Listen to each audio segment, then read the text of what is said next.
All right, guys, welcome back to the channel. Welcome back to the stream. Welcome. If you are new here, thank you guys so much for joining me today and for waiting patiently, as always, for the intro to finish up. I hope everybody is doing well on this Wednesday, August 27th.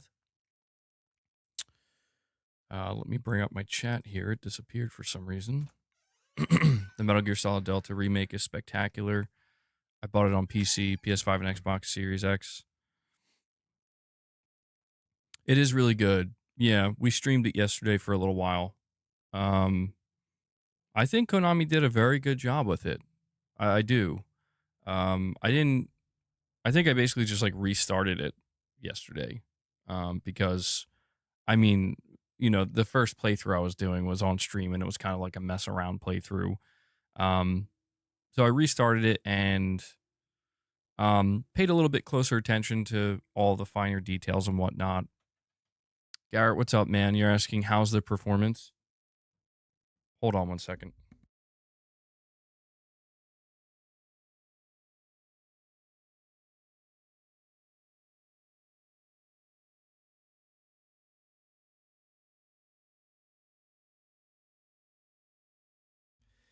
Sorry about that. Irfan, what's going on, man? Yeah, the performance, Garrett, it's definitely a bit rough on PS5 Pro. Konami 100% needs to put out a patch, and they need to fix it and get it up to par. For me, it's not like ruining the experience, you know? It's not ruining the experience. I'm still thoroughly enjoying it, and I don't regret buying it, but I can understand why people would see this performance and think, yeah, I'm just going to hold off. I'm going to hold off. This seems pretty unacceptable. Um, there are certain moments I will say when playing Delta where it's a little bit more, um, action oriented. Maybe you get seen by enemies and you're on alert and you got to kind of go action mode. That's when I noticed that, yeah, the frame rate when it gets busier, it starts to drop quite noticeably. So they definitely have to iron that out and fix it. No doubt about it. But it's still Metal Gear Solid 3, Snake Eater, man, through and through. And I do like the new mechanics. I like the over the shoulder aiming. That is it's such just the over the shoulder camera in general and the change to it is awesome. Boss, come up here. Come on. Come on. Just hang out there for a bit, all right? But yeah, I'm going to continue to play Metal Gear Solid Delta Snake Eater, and I'll probably give you guys updates. I still have to try to platinum Death Stranding 2. I'm in the process of doing that as well, so I'm going to be kind of balancing these games, trying to distribute my time evenly across both. I think I need to.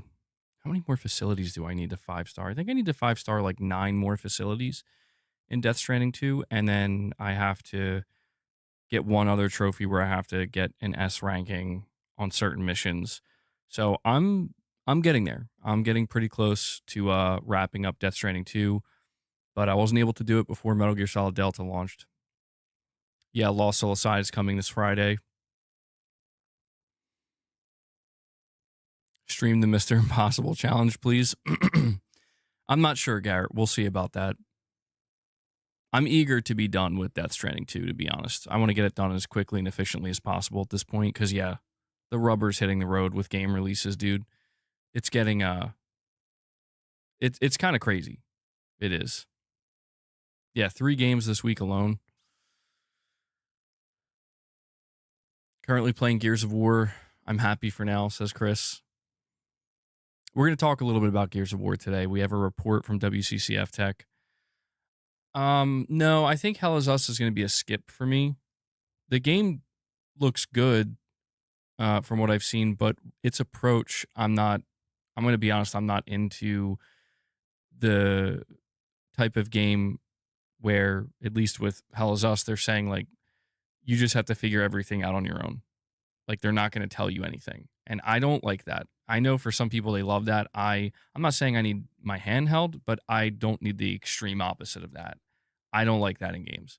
I don't like being completely blind and having no direction whatsoever. Um, so I'll probably be passing on Hell's Us, but from what I've heard, it's pretty good. It seems like it's going to be a solid game. Chronos, I would like to play at some point. Yeah. But oh, that's cool, Chris. You're going to get Chronos on the Switch too? Chill, boss, chill. But guys, let me give you a quick rundown of the topics that we're going to talk about today. We're talking a little bit more about Ghost of Yotei, Sony being at Tokyo Game Show next month. We're also going to be talking about Helldivers 2, major update. And we have Corey the Legend Landiga coming in once again, doing what he does best. I'm no hero. Never was. Never will be. He drops 5 membership gifts for you guys. Corey, as always, thank you so much for the support, man. You are very consistent. You're always here dropping those 5s for us. So Corey kicks it off. And before I continue with the topic rundown, this will be a good time for me to let you guys know to please take a moment to hit that like button. We're sitting at 32 likes. See if we can bump that up to 50. It helps the streams a lot. It lets me know that you guys enjoy the content, and it helps with YouTube's algorithm. And if you want to help support the channel, the content, and the community directly, there are a couple of ways in which you can do that. You can do what Corey's doing. He does it for Boss. You can drop membership gifts. You can become a channel member. You can drop a super chat or a direct donation. These are 4 ways in which you can support what we do here. We are completely fan funded. We stay sponsor free for as long as we can. You know, hopefully it'll stay that way. And yeah, so consider supporting if it's within your means and you enjoy the content.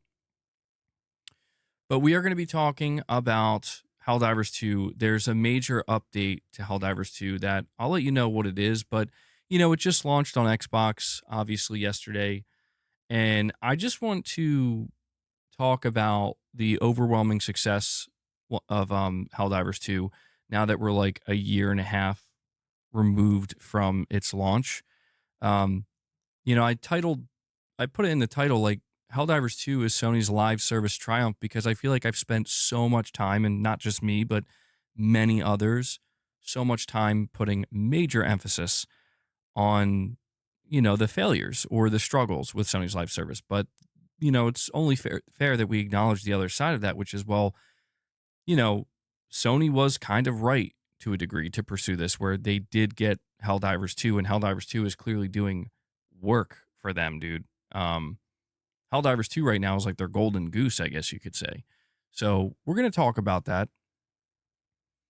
We're also going to be talking about God of War. I put in the title multiple God of War games coming, asking that question because we have another job listing that seems to indicate, at least based off of everything we've heard so far, that there are 2 games in development at Santa Monica, not counting the smaller 2.5D side scroller.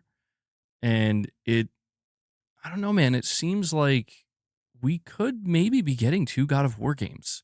I don't know. This is just speculation on my part, but we'll go over that job listing. We're also going to be talking about Activision making a major U-turn with Call of Duty Black Ops 7. And to me, it indicates that they are absolutely worried about Battlefield 6 because they made this U-turn within like a week or 2 of making certain announcements for Black Ops 7. And I want to kind of talk about that, see what's going on there. So yeah, we have quite a bit to go over and discuss today. We have JMR using his milestone chat, a member for 7 months. He says so many upcoming game releases and a rumored September state of play / showcase.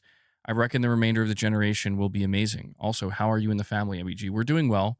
Thank you for asking, JMR. I hope you and yours are doing well too.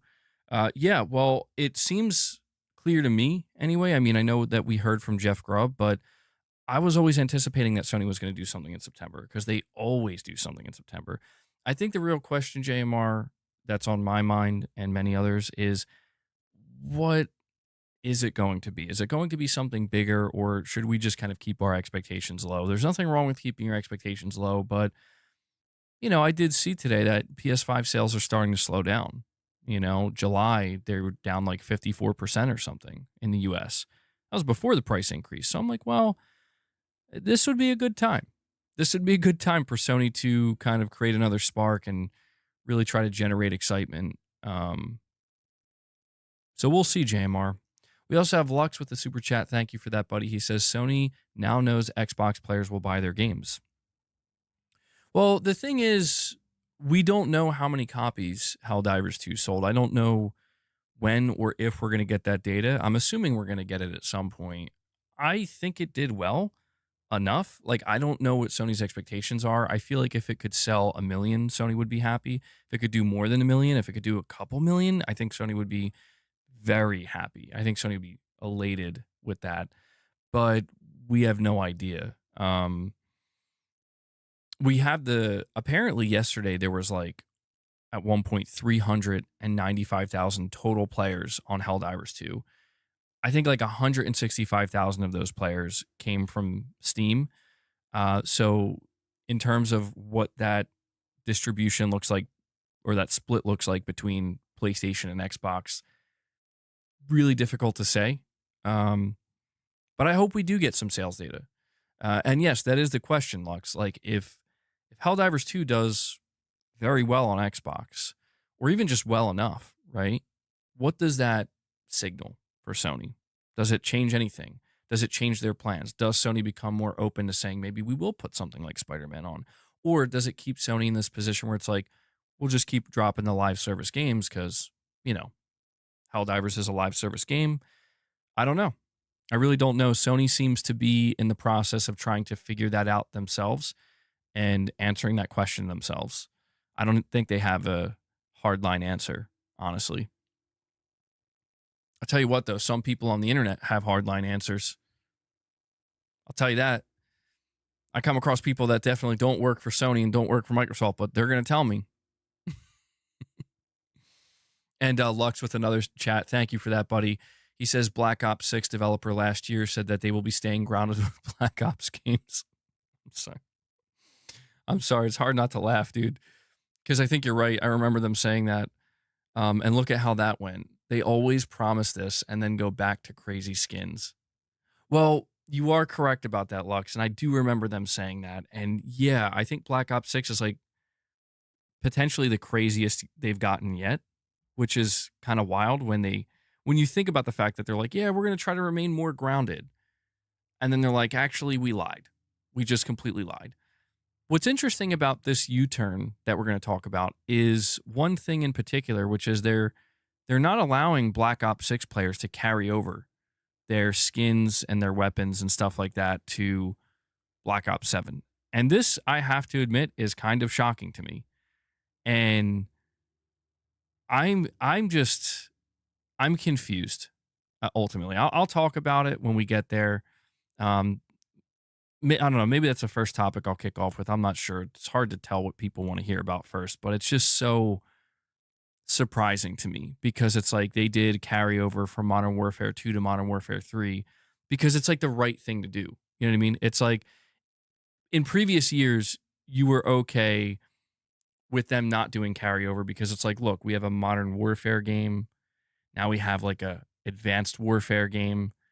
They just don't mix. Or, it's a Black Ops game. Doesn't mix with Modern Warfare. They're two different subgenres.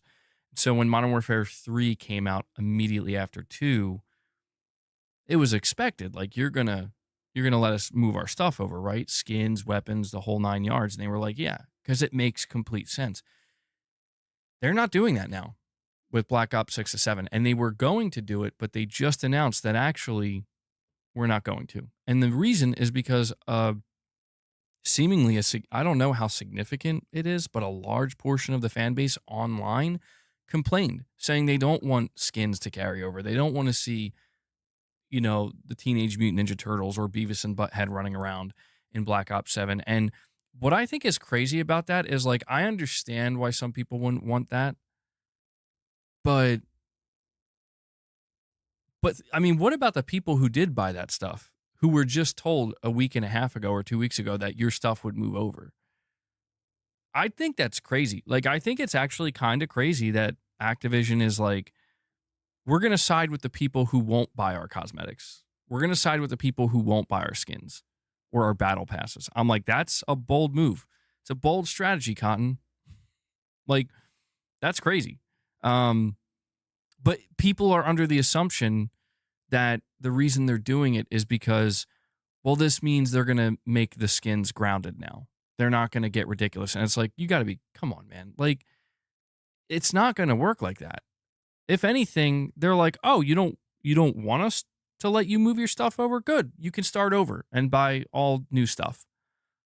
Like, I just don't understand what's going on anymore with this stuff, you know? So be grounded, but have crazy skins. Damned if you do, damned if you don't. Well, it would be interesting if they actually meant it this time. If Black Ops 7 comes out and they don't get crazy with the skins, they could win, I think, a lot of goodwill. I think people would be happy about that. But it just doesn't make any sense, though, because it's like, we kind of talked about this before. It's like, well, why are they doing this stuff in the first place? They're doing this stuff in the first place because people are buying it. You know who's not buying it? The people complaining on the internet. Those people are telling you don't do any of this, but those are also the same people that are not going to give you they're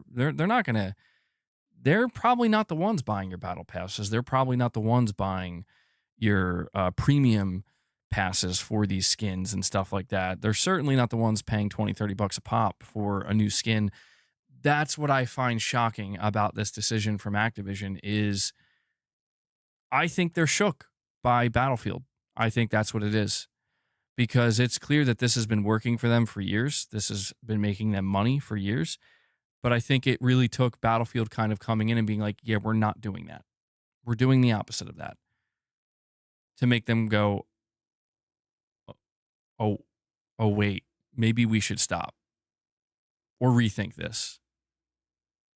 Oh, I don't know about that 0 point. I'm going to say no, they're not. Because if you look at the Call of Duty, at least on PS5, if you're on the UI and you see Call of Duty sitting there, it's already showing Black Ops 7. So I don't think so. Tarnish, you're saying Xbox Twitter made a controversial post. What's the post?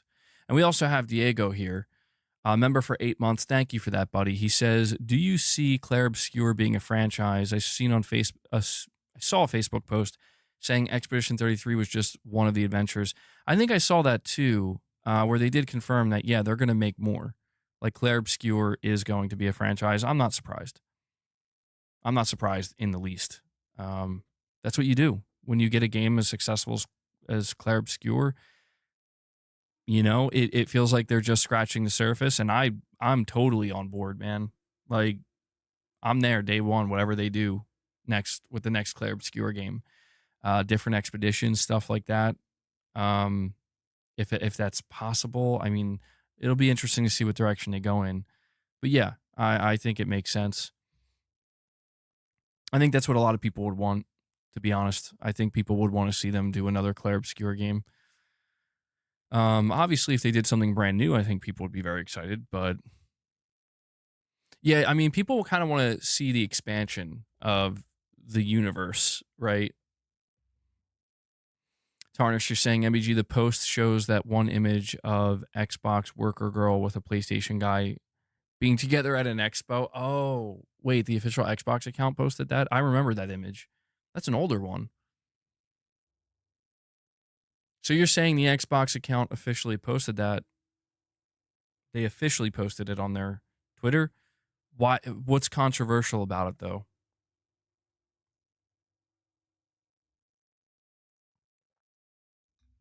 Just out of curiosity. I mean, I'm not sure what would be controversial about it, just because I mean,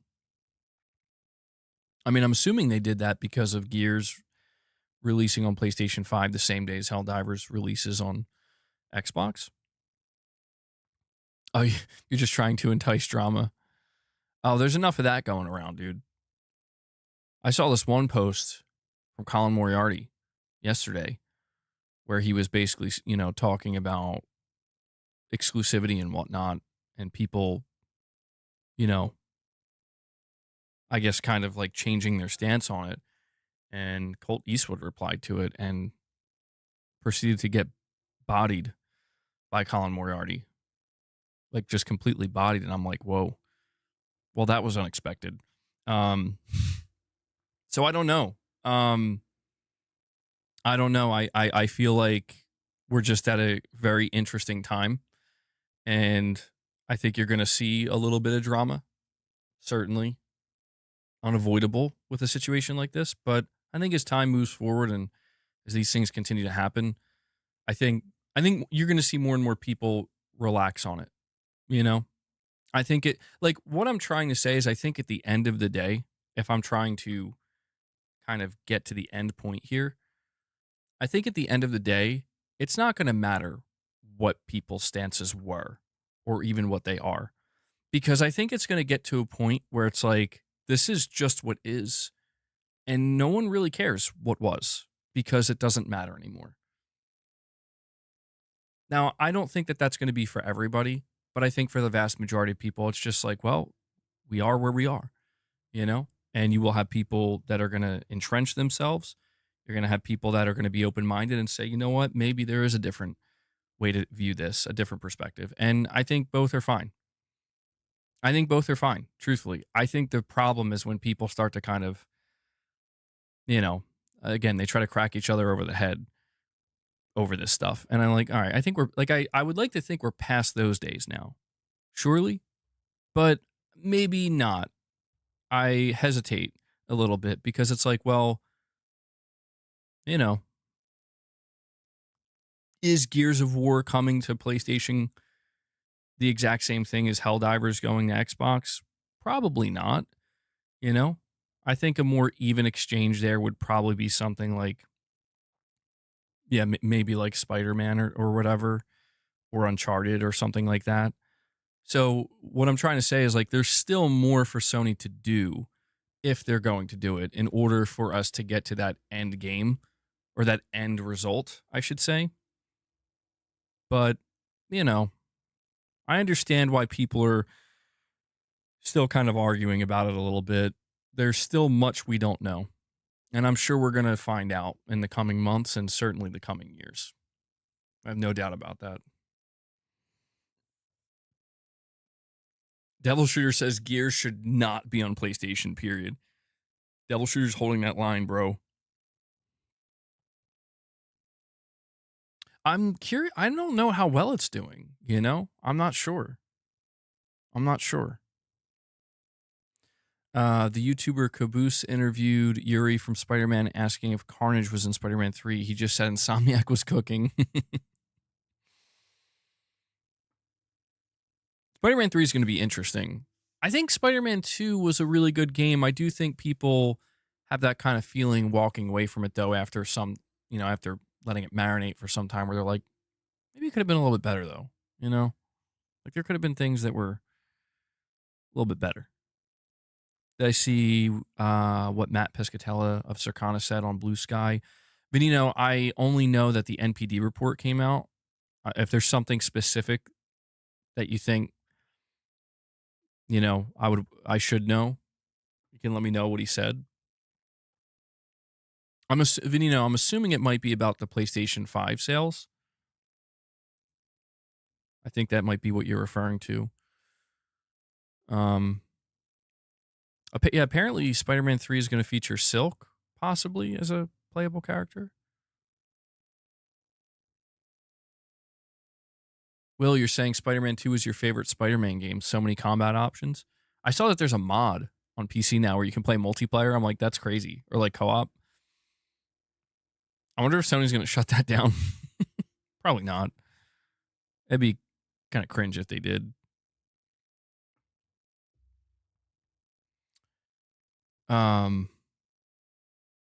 Okay, so yeah, you're talking about the NPD report, Venino.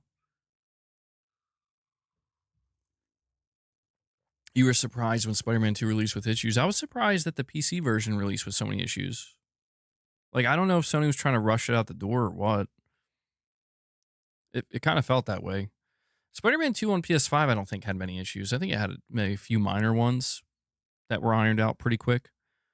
But I remember when it launched on PC like a year later, it seemed like that's when it was struggling. MBG, did you see the Twitch clip of a streamer playing Delta fighting the helicopter and just standing still in the open? Ground enemies couldn't kill him. He had to jump off the cliff to die. No, I didn't see that. Was it like a bug? Oh, that sounds pretty bad.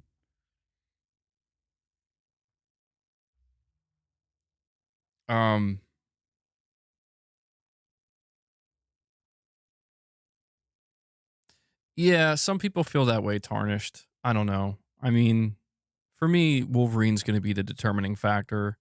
I like the Spider-Man games, but Wolverine's like one of my favorite characters ever. I love Wolverine, and if they nail a Wolverine game, that's gonna be like a dream come true for me, personally. I hope they don't screw it up.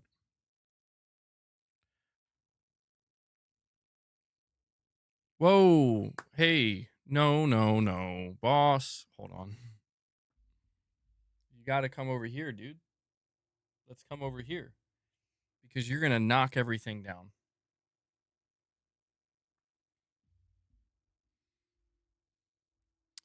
All right. Where did you see the mod for Spider-Man? To be honest, I'm not sure where I saw it. Like, I didn't pay attention to who posted it, but I saw like a few video clips of it on Twitter. Okay.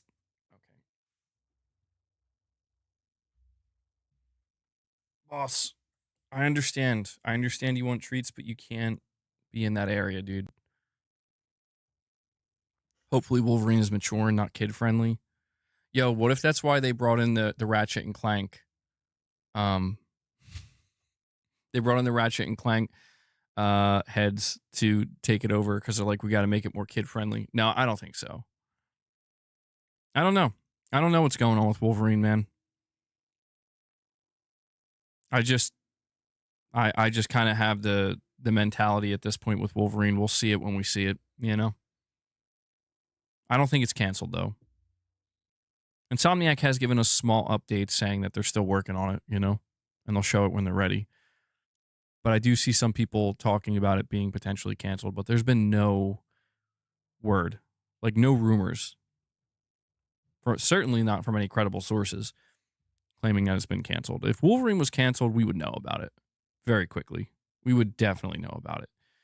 So you don't have to worry about that. But yeah, that's the thing, dude. The Venom game.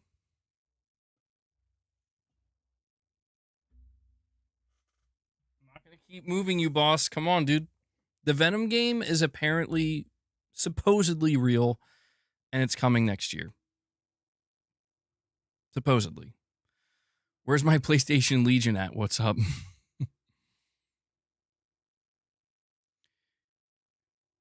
You think they're removing the woke things because of the feedback they got? I mean, I don't know. I feel like there might be a couple things. That there could be small aspects of that, certainly, where it's like you have the time. If people really have a problem with, like, for me, one of the things that I could see happening realistically, like if we're being realistic, one of the things I could see happening is they want to make sure that when they re-reveal Wolverine, it's made clear that they're not in association with Sweet Baby Inc. anymore. Something like that. Like, I could see that being a thing. Boss, dude, you gotta chill, man. Oh, that hurt. You gotta chill. You gotta chill. Come on. Go. He's being bad.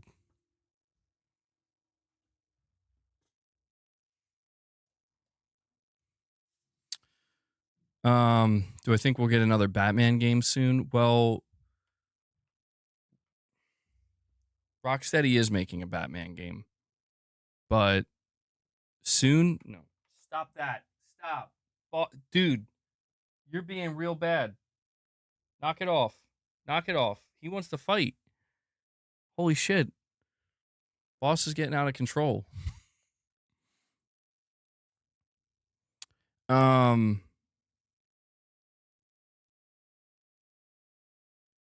All right, where was I? Wolverine drinking a Bud Light at the bar. Um, so we know that TGS is happening next month, and Sony announced their lineup for TGS. They say this year's PlayStation booth will allow visitors to experience a wide range of PlayStation content, including early access to new titles scheduled to release on PlayStation 5, such as Ghost of Yotei and Marvel Tokon Fighting Souls. The Japanese PlayStation blog post read, visitors will also be able to experience developer talk events on an adjacent stage and a variety of exhibits. Tokyo Game Show takes place between September 25th and September 28th. And so we know that Ghost of Yotei launches the week after. So people are going to be able to go hands-on with Ghost of Yotei basically a week before it launches. But the timing of,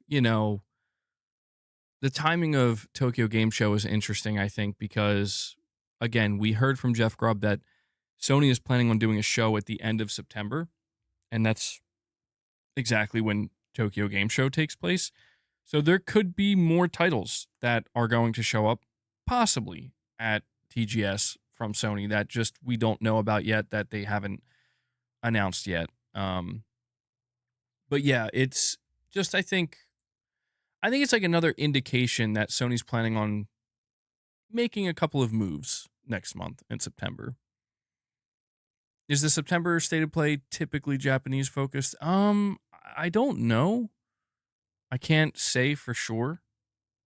Boss, bro, don't make me have to escort you out of here. Like, he tried jumping as I lifted him up. Like, come on, man. We have Jerry Gamer, a member for 15 months. Jerry, thank you for that, buddy. He says, my problem with Wolverine is it's too colorful. Looks like a kid game. Every Insomniac game looks like that. And will Wolverine be the next Silk Song? Oh, I hope not.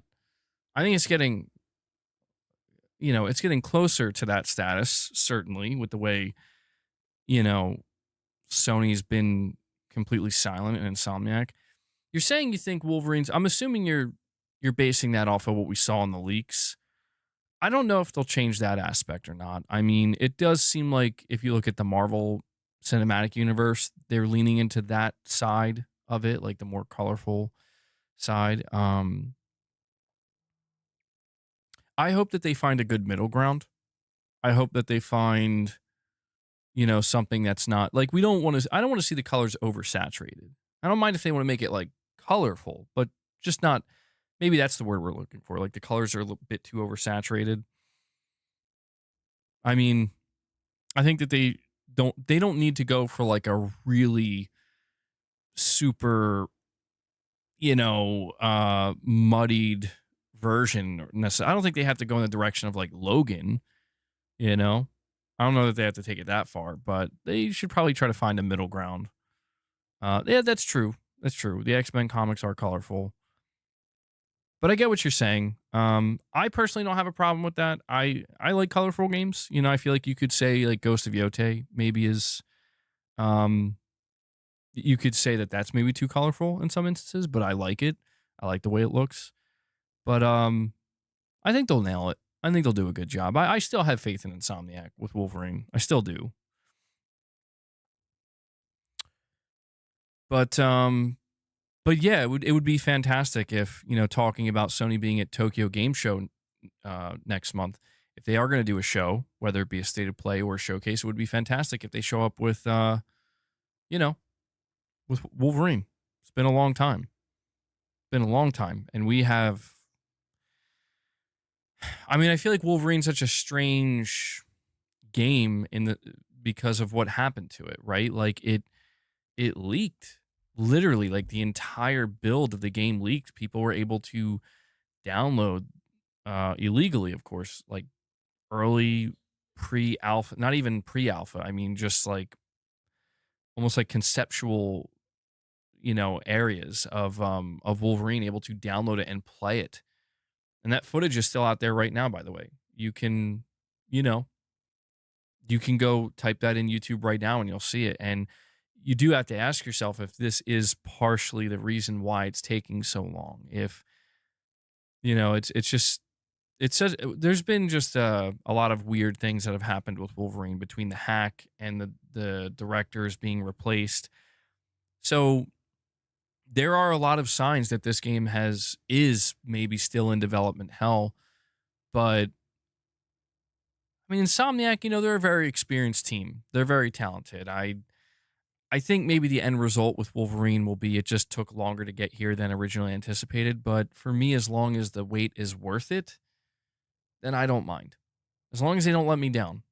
I don't care if this is the last game we get for the PS5 generation, as long as it's a banger, right? As long as it's the Wolverine game that I was hoping for, I'll be totally fine with that. And yeah, guys, if you could, make sure you hit the like button to help the stream out. Again, it lets me know you're enjoying it, and it helps with YouTube's algorithm. But I think it's safe to say that Wolverine will not be at TGS next month. I think it's safe to say that.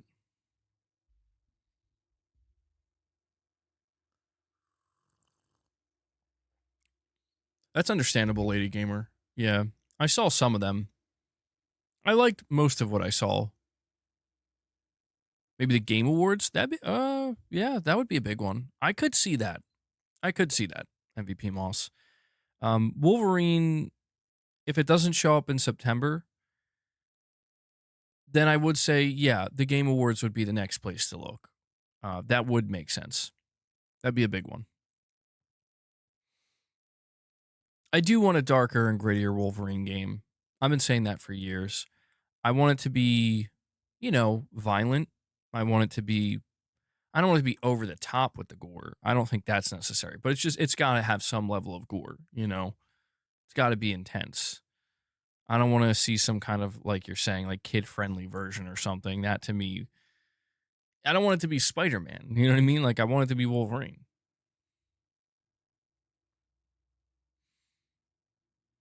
But we'll see. Yeah, brutal combat. Let me get rid of this. So I wanted to read this to you guys as well. Let me see. Is it going to pop up? So we have a little bit of new information about how the wolf works in Ghost of Yotei. So the wolf companion is something that they've been showing off quite a bit in Ghost of Yotei. And basically what you need to know with this wolf companion is that you can't play as the wolf. You can't control the wolf, but the wolf will kind of appear in the game. And the idea is there's a chance this wolf will come and help you in the middle of battles and basically be like an AI companion that will take out enemies alongside you or for you. But you don't get to direct it. That's the interesting thing. Apparently, you build up like a bond with this wolf based on side content, such as freeing captive wolves from cages and clearing wolf dens or whatever. That's what they're calling it.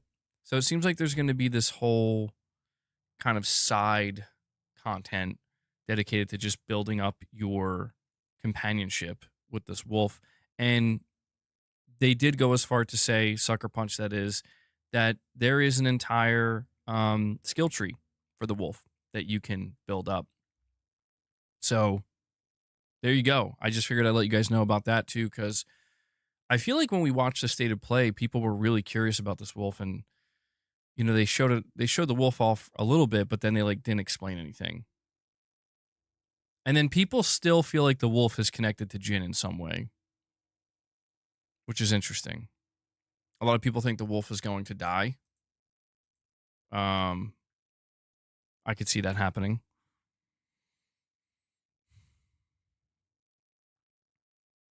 No, you do not summon the wolf with a whistle. It does have its own skill tree. It seems like basically I'm just speculating this, but it seems like if you're able to get like the skill tree fully fleshed out and you build up, I don't know, like max companionship or whatever with the wolf, that it'll probably show up at like most of your major battles. And I think the question is like how helpful it's actually going to be. It also calls into question, I think, like how how dangerous some of these battles. Like, I wonder if it's one of these things where maybe if you're struggling, could it be something like that? Where if you're struggling with certain battles, or you're getting your ass kicked, maybe it has a higher chance of showing up and trying to help you and protect you and lighten the load, so to speak. I wonder if it'll work like that. Because I don't necessarily know that if I'm kicking ass and I'm taking everybody out, I don't know that I need the wolf to show up. It's like actually save him for me, you know? Back to Black Ops 7, have you heard that there won't be difficulty selection? I did see that. That's really weird to me. As a Call of Duty veteran who would always play the campaign on veteran difficulty, that's fascinating. I really don't know why they did that. Really strange. MBG, should we be worried about Wolverine if it doesn't show up at all this year? I'm going to say no, and the reason I'm going to say no is because Sony has made it abundantly clear that they approach their marketing differently now. So if we were I don't think it would be a safe assumption that if Wolverine doesn't show up this year, you're going to see some people say, well, I guess it's just not coming. I guess it's a PS6 game, or maybe it's canceled. I'm going to say you'll probably see it in the middle of 2026 and it will release at the end of 2026. This is how Sony's been doing it, man. They, here's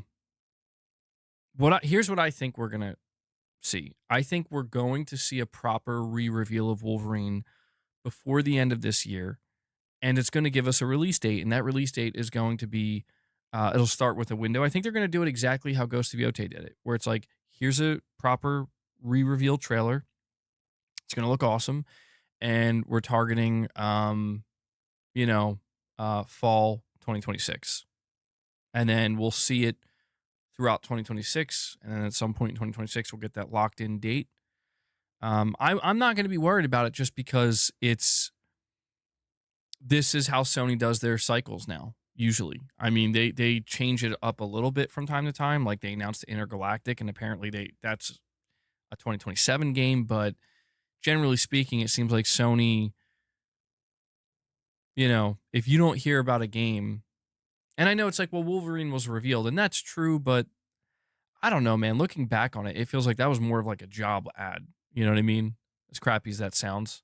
But if people are going to be worried about it, they're going to be worried about it. I don't have any inside information. I can't tell you for sure what is or isn't happening. You know what I mean?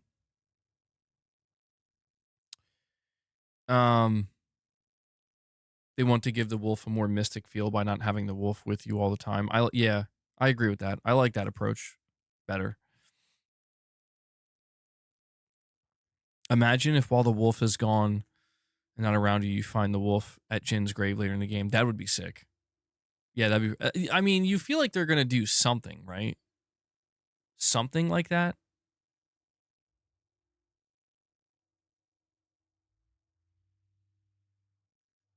Does Sony still know what brutal gameplay is? I think they do. Is Intergalactic closer than we think? I don't think so. Well, I mean, it depends on what that means to you. If closer than we think means like next year, I don't think so. 2027? Yeah, I think Intergalactic's going to be one of the closing games for the PS5 gen. For better or for worse. I think it's going to be one of the closers. Gears of War Reloaded on Steam only cracked 4,000 peak player count. Tells you that it truly is a game of its time. Gears of War EDA has to make a comeback somehow. Only 4K. Jeez. Yeah, that's not good.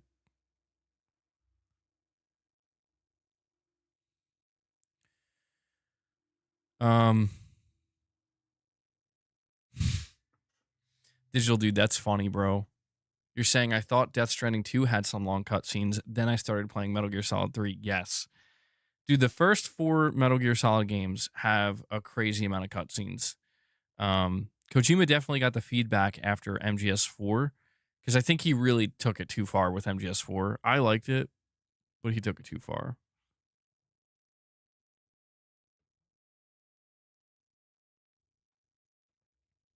I feel like It's funny because I'm playing Metal Gear Solid Delta, and I have to admit I kind of forgot. Like, wow, man, especially the beginning of the game, where like when we were streaming yesterday, like there's so many cutscenes and so many codec calls. Um, and I guess maybe it just feels um a bit longer in the tooth for me now because I've already played this game. You know what I mean? Like they kept everything the same in that regard, and I played it. It's nice to see the new cutscenes and the new fidelity or graphical fidelity, but yeah, especially with the codec calls where it's like, yeah, I remember all this. Um, Especially because it's at the beginning. Like I played the beginning of MGS3 so many times. Even yesterday, I was replaying it again after the stream, and I'm like, I can't skip it. I just can't do it. I probably should. No one would blame me if I did, but I'm like, I can't skip it. I got to hear it again. Space Marine 2 kind of stole Gears' lunch, you think? Omen says, no Gears for me. Principles. Microsoft won't get a cent for me. I'd rather miss out. Damn, dude. That is a hardline stance, Omen. I'm surprised it only peaked at 4K on Steam though. That's pretty abysmal. Yeah, that doesn't sound great. I don't know though. I mean, they did release this game during the Xbox One gen. Oh yeah, I can't wait to try Skate. Yeah. I know people are complaining about the art style, but everything I've heard from people, they're saying it feels like a Skate game, and I'm like, that's all that matters, dude. Um, it's your first Metal Gear Solid game, Digital Dude. Interesting. Yeah. Well, I mean, I can tell you that um it's a good place to start, you know. It is true. Like I understand why Konami decided they wanted to I guess start from the very beginning if they're going to go through all the remakes. My question though, like, and I feel like this question is even more prevalent now, and you know it becomes louder in my mind now that Delta is released or is about to come out. The early access is available. If they want to remake, let's say, Metal Gear Solid 1 next, because like if we're talking about the mainline, well actually, if we're going mainline Metal Gear games, I don't think that they would remake Portable Ops. I don't know that that would be counted as a mainline game. The next mainline game would be Peace Walker. Man, that would be super interesting to see remade, actually. Now that I'm thinking about it, that would be crazy. Peace Walker was fantastic. Peace Walker was like, I mean, like one of the best Metal Gear games ever made. It was very addicting. Very different mission structure, very different in a lot of ways from the other mainline Metal Gear titles. But Peace Walker would be so, if they decided to go Peace Walker next, it would be so different gameplay wise from Delta that I think it would be shocking to people. It would be like jarring. But boss, calm down, man. I know we're only at 5 members, bro. We got 20 more to go. Hang tight. Yeah, I was looking at the trophy list. But I was thinking, like, if they want to remake, let's just say they want to remake Metal Gear Solid 1, right? That's what a lot of people I think are expecting next. I'm not sure.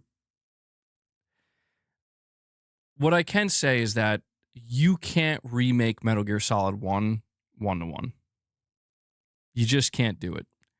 I feel like Konami is cutting it close with MGS3 doing a 1-to-1 remake because you can tell, like, there are certain aspects of this game design that, yes, this was a game made in 2004.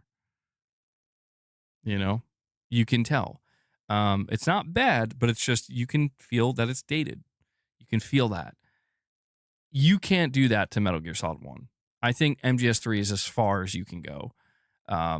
If Konami tried to do a 1-to-1 remake of MGS1, I think it would be disastrous because people would be like, this is not, like, how do you make an over-the-shoulder camera perspective and do a 1-to-1 remake for MGS1 without completely breaking the game design? Like, completely.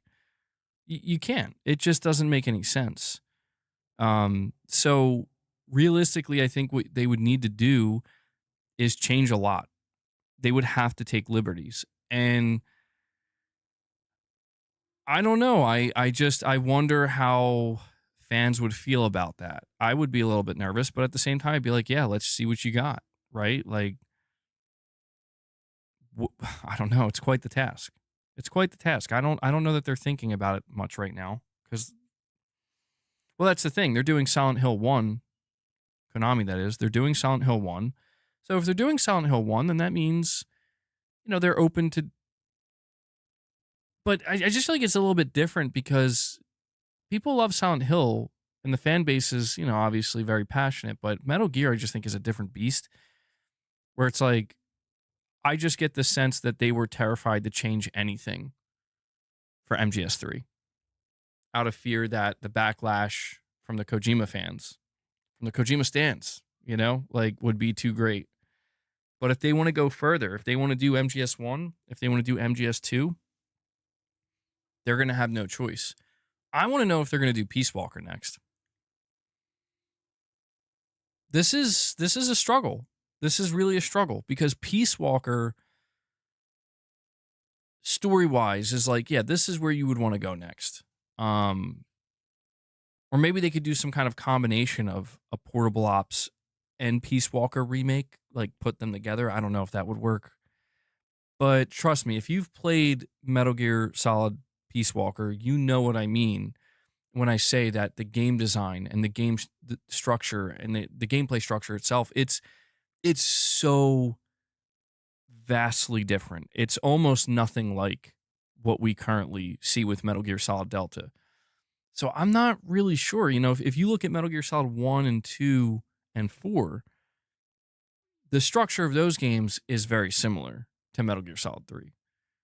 But then it makes you question, like, okay, if they want to remake MGS1 next, and then after that they do MGS2, and then after that they do MGS4, when we get all the way to that point, now you do Peace Walker? I don't know. Konami's in an interesting position, but I'm sure they're paying very close attention to the feedback. Does your town have that one famous homeless dude like my town has? I don't think so, Digital Dude. If we do, I'm unaware. Are you that homeless dude, Digital Dude? No, surely not. Still waiting for Master Collection Volume 2. Yeah. Michael, what's going on, man? Peace Walker introduced a lot of elements that made it to the Phantom Pain, so they have a lot of work there. Exactly. Yeah, dude, I mean, it's shocking. So much of what, like the amount of people that played MGS5, The Phantom Pain, and to them they're like, oh my God, this is crazy how different this is. It's like, I don't think you played Peace Walker then. Because Peace Walker was that bridge. So much of Peace Walker, what was crazy to me about Peace Walker is how it was incredibly addicting to play. Like, it may be the most addicting gameplay loop that Kojima ever made in a game. Although Death Stranding's pretty addicting too, but that's what's surprising to me about it. Omen, you think Insomniac should release a Resistance collection on PS4 and PS5? Yeah, we've talked about that for a while. I don't know why Sony doesn't want to do these collections. I don't know if they're waiting, maybe. It's one of those things where it's like, we'll only do it when we feel like we actually have to. Like, we need this. We need these W's, right? I'm not sure.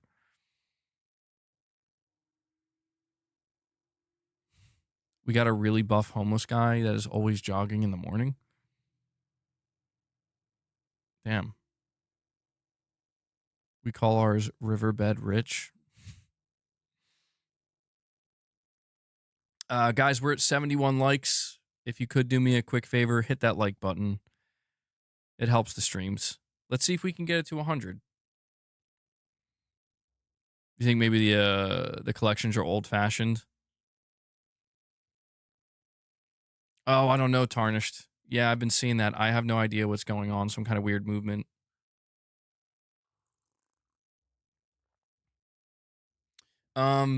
Let's talk about this God of War situation, though.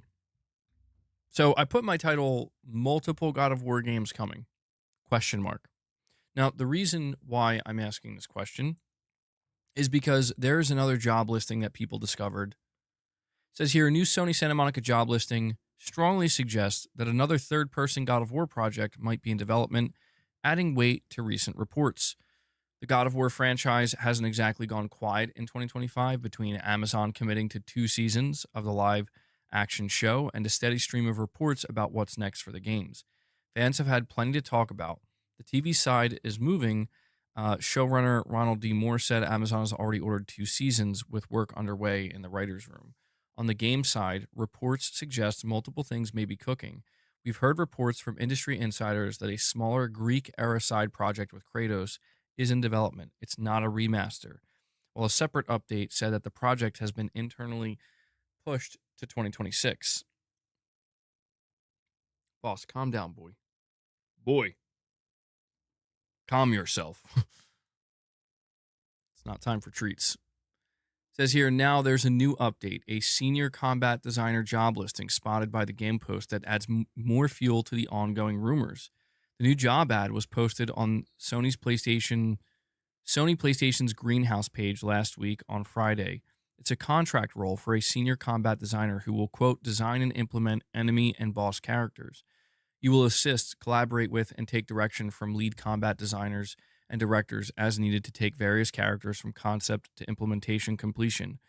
You will also work with multiple disciplines, including animation, level design, character art, visual development, encounters, etc., and ensuring that characters are cohesively executed in game. Where the listing gets interesting is the experience that it asks for. Candidates must be able to discuss, quote, in depth combat systems, mechanics, and enemies in one or more third person melee action RPGs. That aligns with the third person combat that Santa Monica is known for. Boss, are you serious, dude? Oh my God. Like, chill. Calm down. Guys, at this point, it's more for me, you know? Help me out here.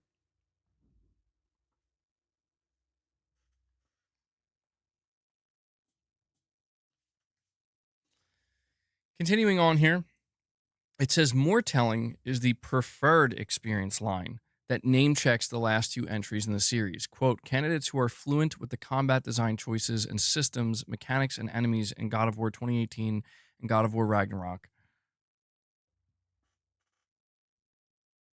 That explicit call out is the strongest hint that the team is staffing up on talent for a project that's related to the God of War series. Now, I want to ask you guys this question because I was trying to. It says in the same preferred experience section, the listing also calls for experience with the full development cycle of 2 or more published AAA titles, which indicates that this is a large scale project. But what I can't quite figure out is somebody. Boss, you're going to make me lose my mind, dude. Somebody pointed this out to me where I originally said, that based off of everything we know, it seems to me that Cory Barlog's game is another God of War game, and it's going to be an Atreus game. And the reason why I've said this, well, is because we had Jason Schreier come out, and he confirmed, and this is what really threw a wrench in what everybody was assuming. Jason Schreier said that Cory Barlog's new game is not a new IP, and it's not sci-fi. And he was like acting like, I don't know why anybody would think this. Like he was basically making it seem like it's kind of obvious what his next game's going to be. But he did say that even though it's not a new IP, it's going to feel like a new IP. Now, there's something else I want to bring up here. And I'm going to ask you guys for a little bit of help on this one. Because I'm pretty sure this is the case, but I just kind of want to verify this if it's possible. Somebody on Twitter replied to, because I posted this out about the job listing. This person replied and said, these are different games. there is a God of War team and there's Cory Barlog's team. One of the lead managers wrote in early 2024 that he was working on several new AAA games at the studio and that they were sharing talent between the two. Now, I think what he's referring to is that there is what's his name? What's the name of the director? The person who Eric Williams. There we go. Eric Williams. I think he's referring to there being two separate teams at Santa Monica. There's Eric Williams' team, who did God of War Ragnarok, and then there's Cory Barlog's team, who did God of War 2018. Now, taking all of the information we have here, right? All of the information we have, I think I know what Sony's going to do. I think I know what Santa Monica's doing. I could be wrong, and I'm going to say there's a high chance I'm going to be wrong. But I think you have the Eric Williams team, because keep in mind, he said, and he made it clear that he would want to work on God of War forever, right? His team is working on the next, I guess what you would consider mainline Kratos God of War game. Because I want you to remember that we're going to have spoilers for Ragnarok here. If you beat Ragnarok, it's pretty clear that Atreus is not done, but neither is Kratos. Like, especially if you played the Valhalla DLC, it's a full circle moment for Kratos, but it's clear he's not done, right? I think we're going to get two God of War games. Not at the same time, of course, but I think we're going to get, I don't know if it'll be called God of War, but, you know, people have like God of Mischief or whatever, right? Whatever you want to call it. It's going to be Cory Barlog's game, and it's going to be Atreus out on his own, going on his own journeys. And it's going to be a deviation from, it's going to be their way of like, we want to expand the God of War universe. Who better to do that than Cory Barlog?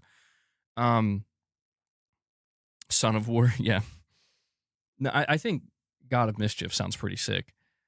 But I think people aren't going to have to be upset or like, oh no, they're replacing Kratos, because I think you're still going to get a regular God of War game where it's focused on Kratos and Mimir and maybe, you know, I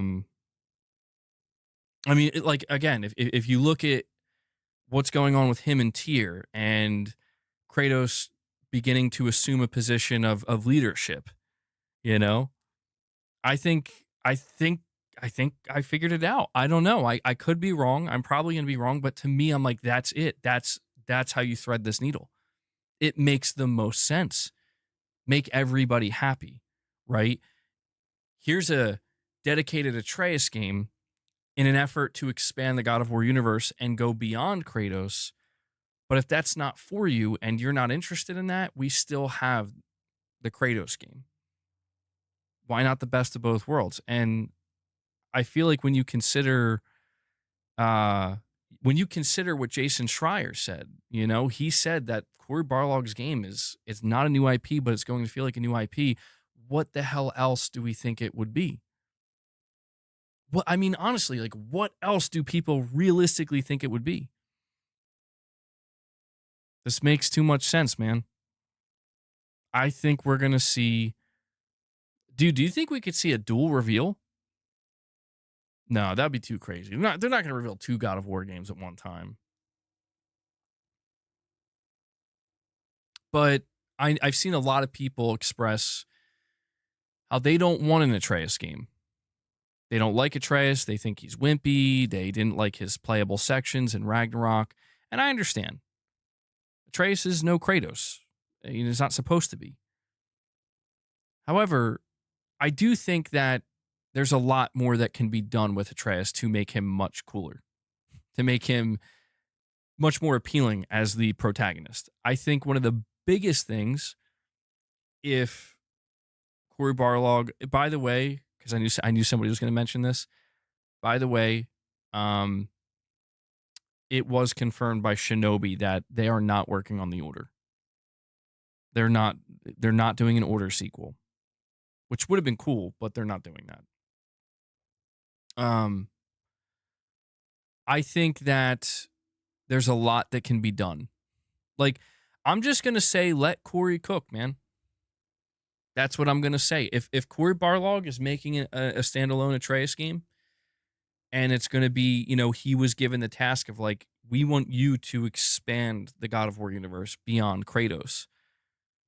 If that's what he was tasked with, I'm gonna say let him cook. Like, I don't know. I would not be so quick to write him off. I understand people's fear, though. The reason why people don't want to think about that is because, no, the only way we can get an Atreus main God of War game or a God of Mischief game is at the expense of Kratos. And it's like, well, what if I told you no? What if I told you can get the best of both worlds? I think this is perfect. I don't know if this is what Santa Monica's doing, but in my mind, I'm like, this is the way forward, dude. Like, give everybody, give them what they want and give them what they didn't even know they wanted. And I know people are like, well, I want a new IP. I wanted a new IP. And I get that too. I understand. I was excited at the idea of like a space themed new IP or sci-fi new IP. But at the same time, I'm like, you know what? I love God of War. I loved Ragnarok and I loved God of War 2018. These games blew my mind, bro. These games blew my mind. And I'm like, you know what? I like the story of Kratos and Atreus, man. And I'm if this is the direction that Santa Monica goes in, where they're like, we're doing 2 God of War games, essentially. Like, one is going to expand the God of War universe, one's going to be Kratos and Freya and Mimir going on another, going to another pantheon, or maybe I don't know. Maybe we could see. I think what I think's going to happen is I think Kratos is going to replace Tyr, essentially. I think that's the direction they're going to go in. Where, if you played the Valhalla DLC, Tyr's basically training him, and I think that's because in the story, I think Kratos is going to take up that mantle. Hey, MBG, didn't Alana Pierce in an interview say the next game was sci-fi? I don't know. She could have been messing around too. I mean, listen, it's pretty clear. It's pretty clear that Corey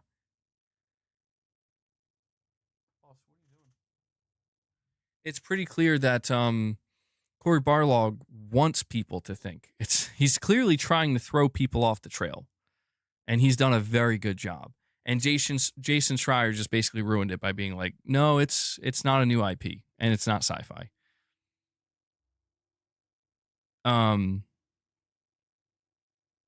I mean, I think people kind of forget that, like, dude, Atreus freaking shapeshifts into a bear and shit, Like, they're definitely going to do more with Atreus. But I think Sony and Santa Monica are smart enough to understand that you can't replace Kratos, dude. Even with his son, you can't replace him. Kratos is the God of War. He will always be the face of the series. But again, does this mean you can't expand it? I think I'm on to something here. I do. Kratos can still beat up Egyptian gods. Plenty of lore to explore there. Well, that would be, I think, the most difficult thing for the Kratos side, because we know that Loki or Atreus, he's going to go after the giants or figure out what happened. He's going down that road. Kratos, yeah, I don't know. I think the events of Ragnarok are essentially going to spark another war.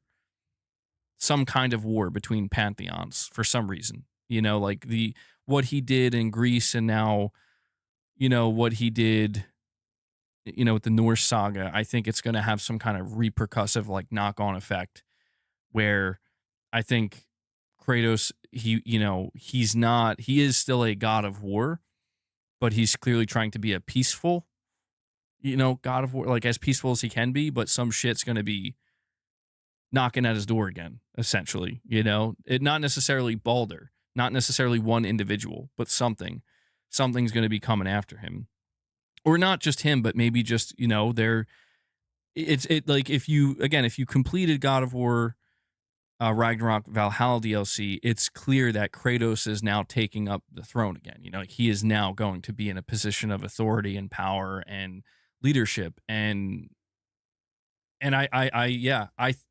don't know, man. I'm hyped. I gotta be honest. Like if I'm correct about this and I figured out how Santa Monica is handling this, I'm super stoked. Because to me, that sounds amazing. Like I want to play Atreus's journey, and I want to see what they do with the God of Mischief. And I'm absolutely going to be ready to see what happens with Kratos again. And maybe they could do a new trilogy, or maybe they'll like intersect. You know what I mean? No way, bro. We have Gavin Hillick, a member for 28 months. He says, and thank you for that, buddy. He says, Ronald D. Moore made the Battlestar Galactica reboot that revolutionized sci-fi TV and heavily referenced Greek mythology. So he has my confidence. I've heard really good things about Ronald D. Moore. I'm really curious to see how this God of War show turns out. I'm rooting for it. I want it to be good. I think the story's there. The writing's there. It's just a matter of translating it properly. I think God of War 2018 and Ragnarok are a little bit more difficult than, say, something like The Last of Us Part 1, because Part 1, you can do it 1-to-1, basically. Cut out certain things, condense certain things where you need to. I feel like with God of War 2018 and Ragnarok, it presents a much bigger challenge where you want to take a lot of it and make it 1-to-1, but there are other aspects where it's like, how is this going to translate and not come off as ridiculous or cringe? How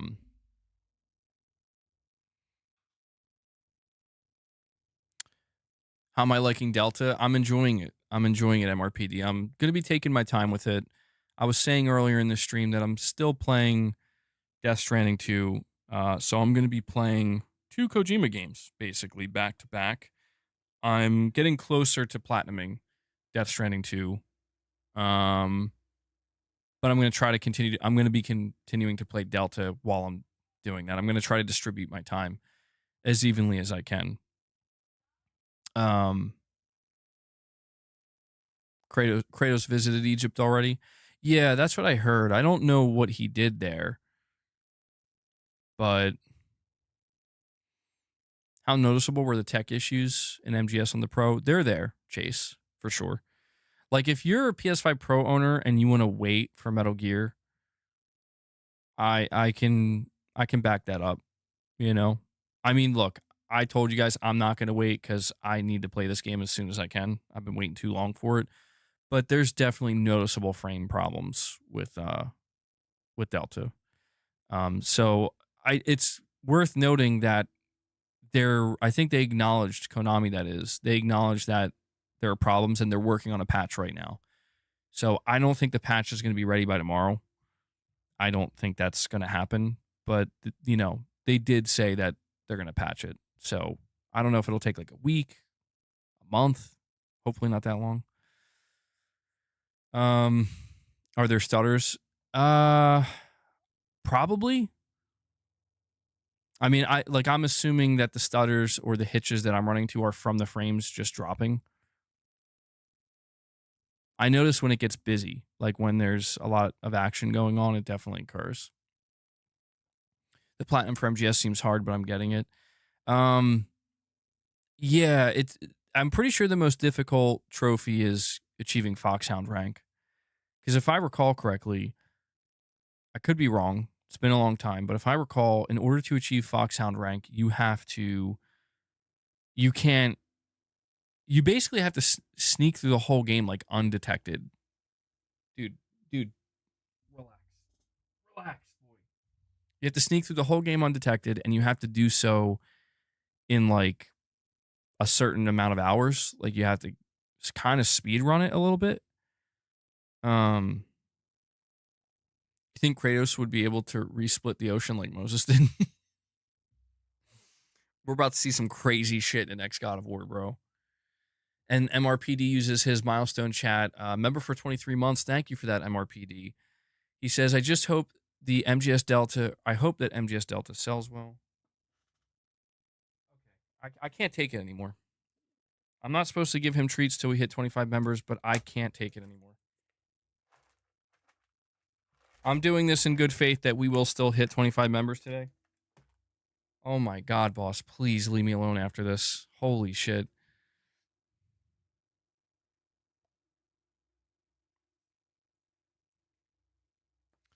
Let me try this again, MRPD. You're saying, I just hope that Metal Gear Solid Delta sells well so we can get more remakes under the franchise. Yeah, well, Garrett, I know, bro, but like it's going on an hour and a half straight. You know, like he broke me. He broke me.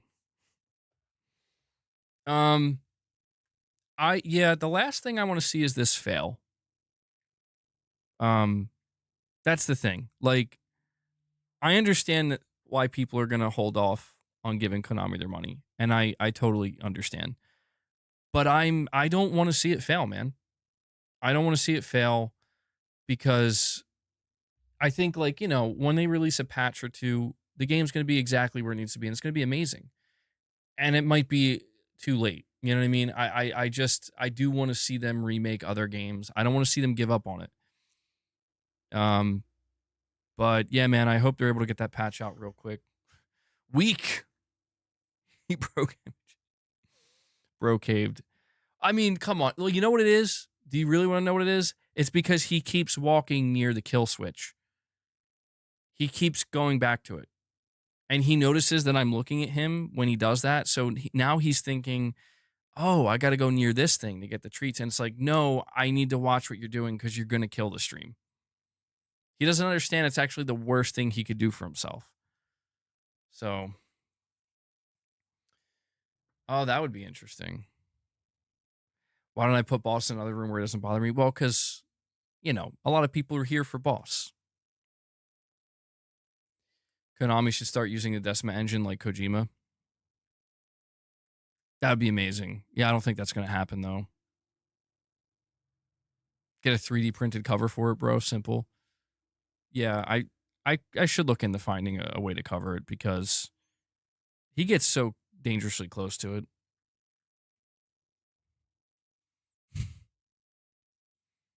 Well, I'll be really interested to see if my theory about what Santa Monica's doing with God of War, I'll be really interested to see if it turns out to be true because the alternative, by the way, just so we can cover this side of it as well, is that, okay, let's say there is two teams under Santa Monica. There is Cory Barlog's team, and let's say that Cory Barlog's team is working on this Atreus game, and that's the next, like, God of War game. What would Eric Williams' team be working on? My assumption was automatically an actual God of War game with Kratos. What if that's the team that's making a new game? What if it's a kind of switcheroo, you know, like switcheroo? When's the last time I used that terminology? That's another possibility, you know? If you had that P.O. box, I would print you something and send it to you, but no. Well, Mrs. MBG was just talking to me about that Whiskey Gaming. I think we'll be getting one sooner rather than later. Don't worry. Don't worry. Whiskey's going to send me some dog toys.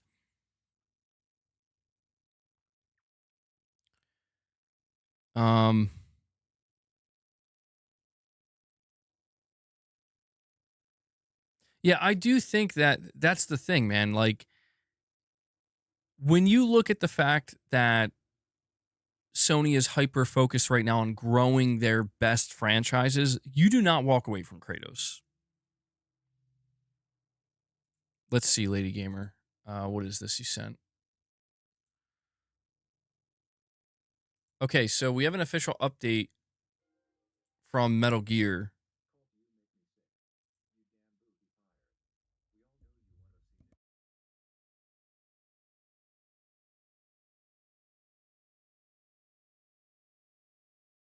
Okay, we have a direct donation from Richrod Rich, thank you so much for the direct donation. I'm tired, man. I'm so tired. Guys, that's Richrod's like, I think he's like 20 memberships in the hole now.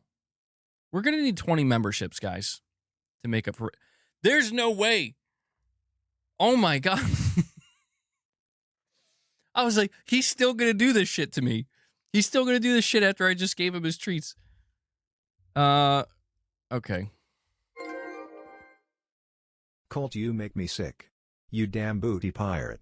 We all know you want a scene in Halo where you make love to Phil Spencer on top of his spaceship. Fruit bucket.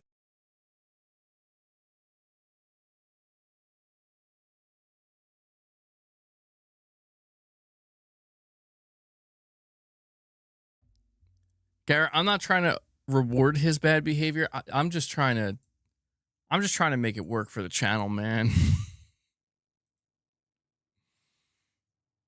Ain't no way. Oh my God. Capono's asking, what's happening? I don't know. I was just about to read an official statement. I know, dude. Booty.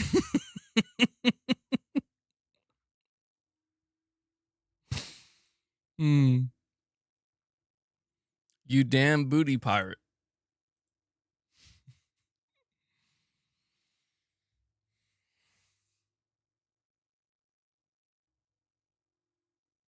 All right. Jeez, man. He's making me break my focus.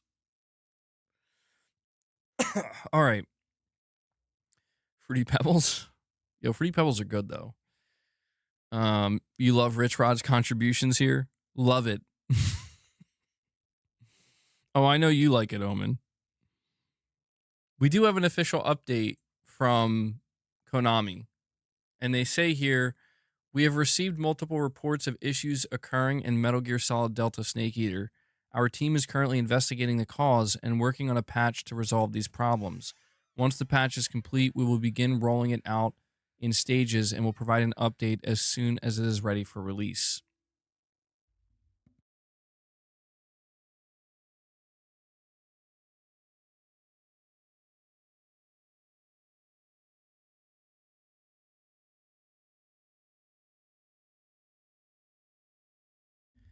All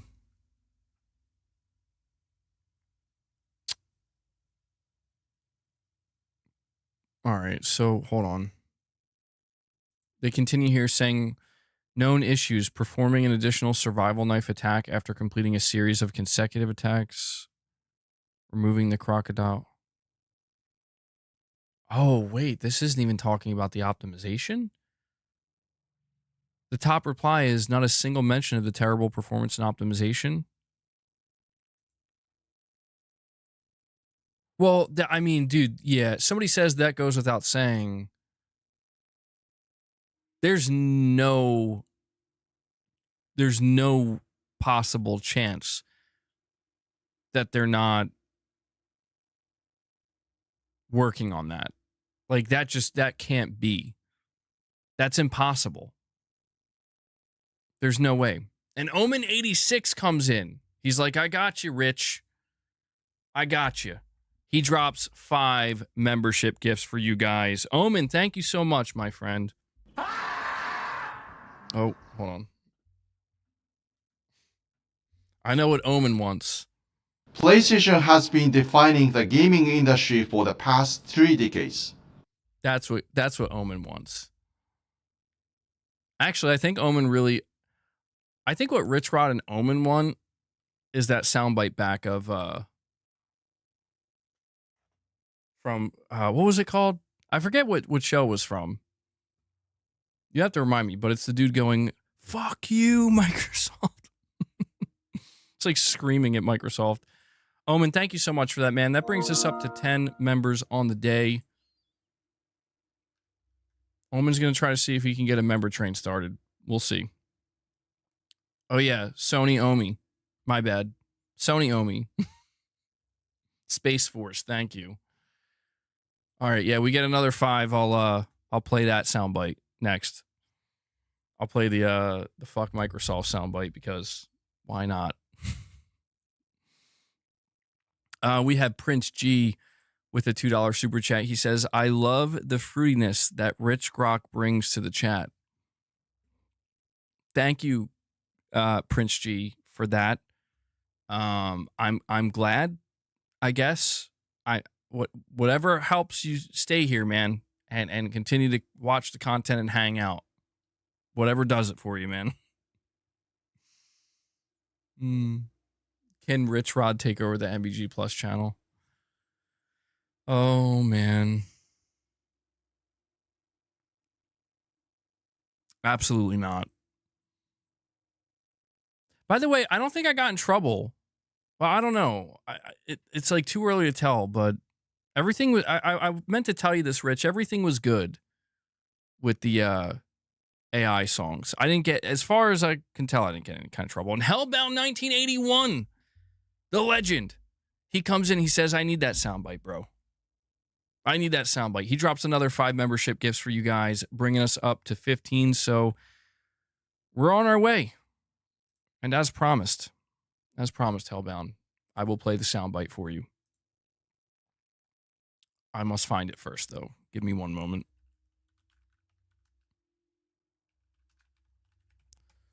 Let's see. Doctor, calculate the right data for the satellite for 49 minutes. How long till impact? 11 minutes and 44 seconds. Fuck Microsoft! Okay. Fuck! Fuck!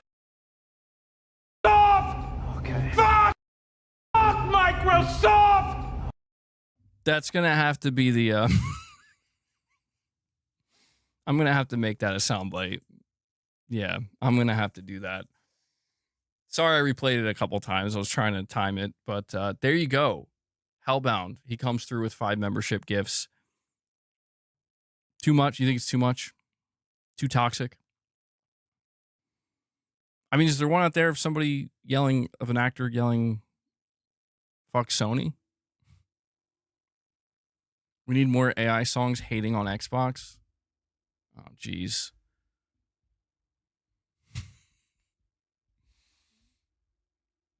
Don't give Richrod any more ideas, man. All right. Where were we?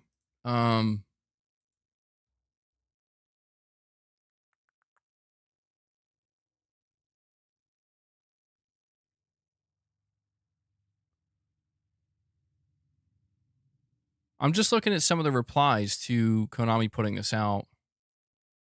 This person says, don't get me wrong, I'm enjoying the game very much as a fan, but charging $70 was a huge mistake. That's the price of a full-blown remake, while Delta isn't. There are several animations directly from PS2 code and MGS5. I love the new things, but there isn't much to justify the $70. You know, I think them delaying the multiplayer...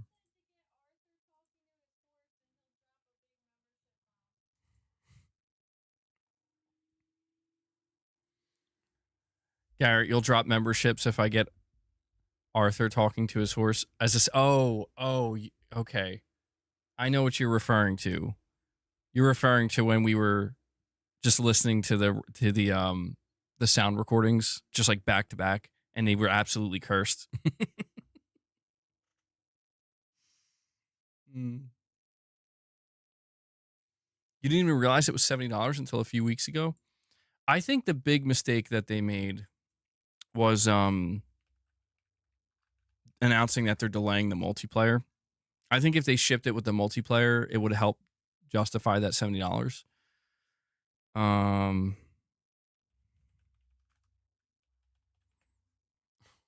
Hold on.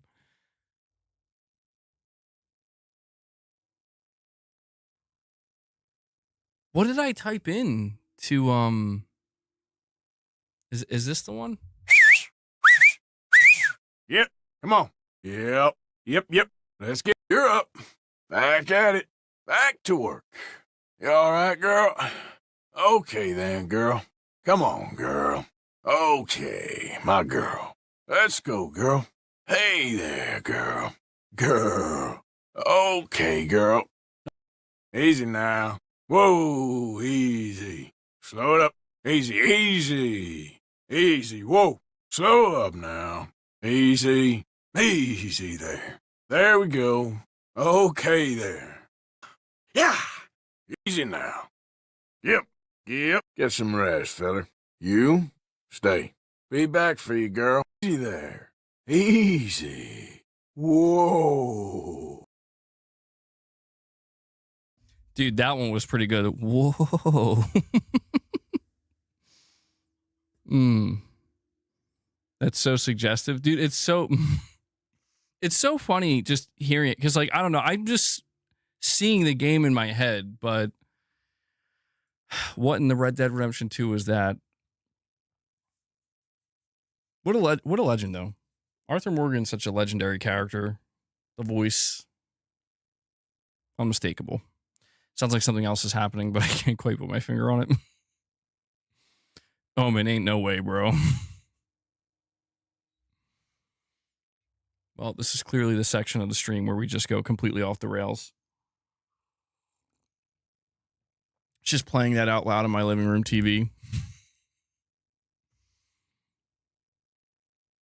Man, it's so bad. I never thought about how the use of the sound bites, and when I do stuff like this randomly, like off the beaten path, people who are like maybe listening at work or something, and it just sounds totally normal, just a dude talking on a podcast, and then out of nowhere you start hearing this shit. It's like, I'm sorry.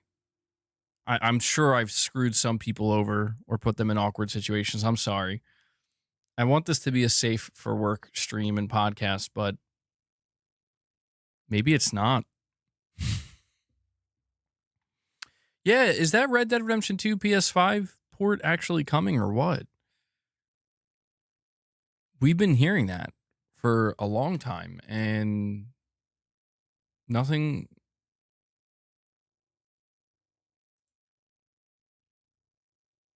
This person says you censored the game.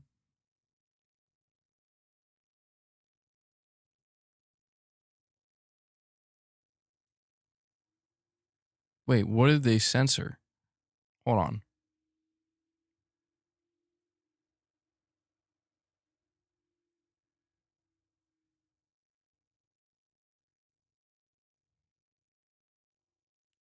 Oh, I don't know. I guess people are talking about the cave scene or whatever. Okay, well, I don't know what to tell people at that point, I guess. Yeah, I'm going to be interested to see how Metal Gear sells.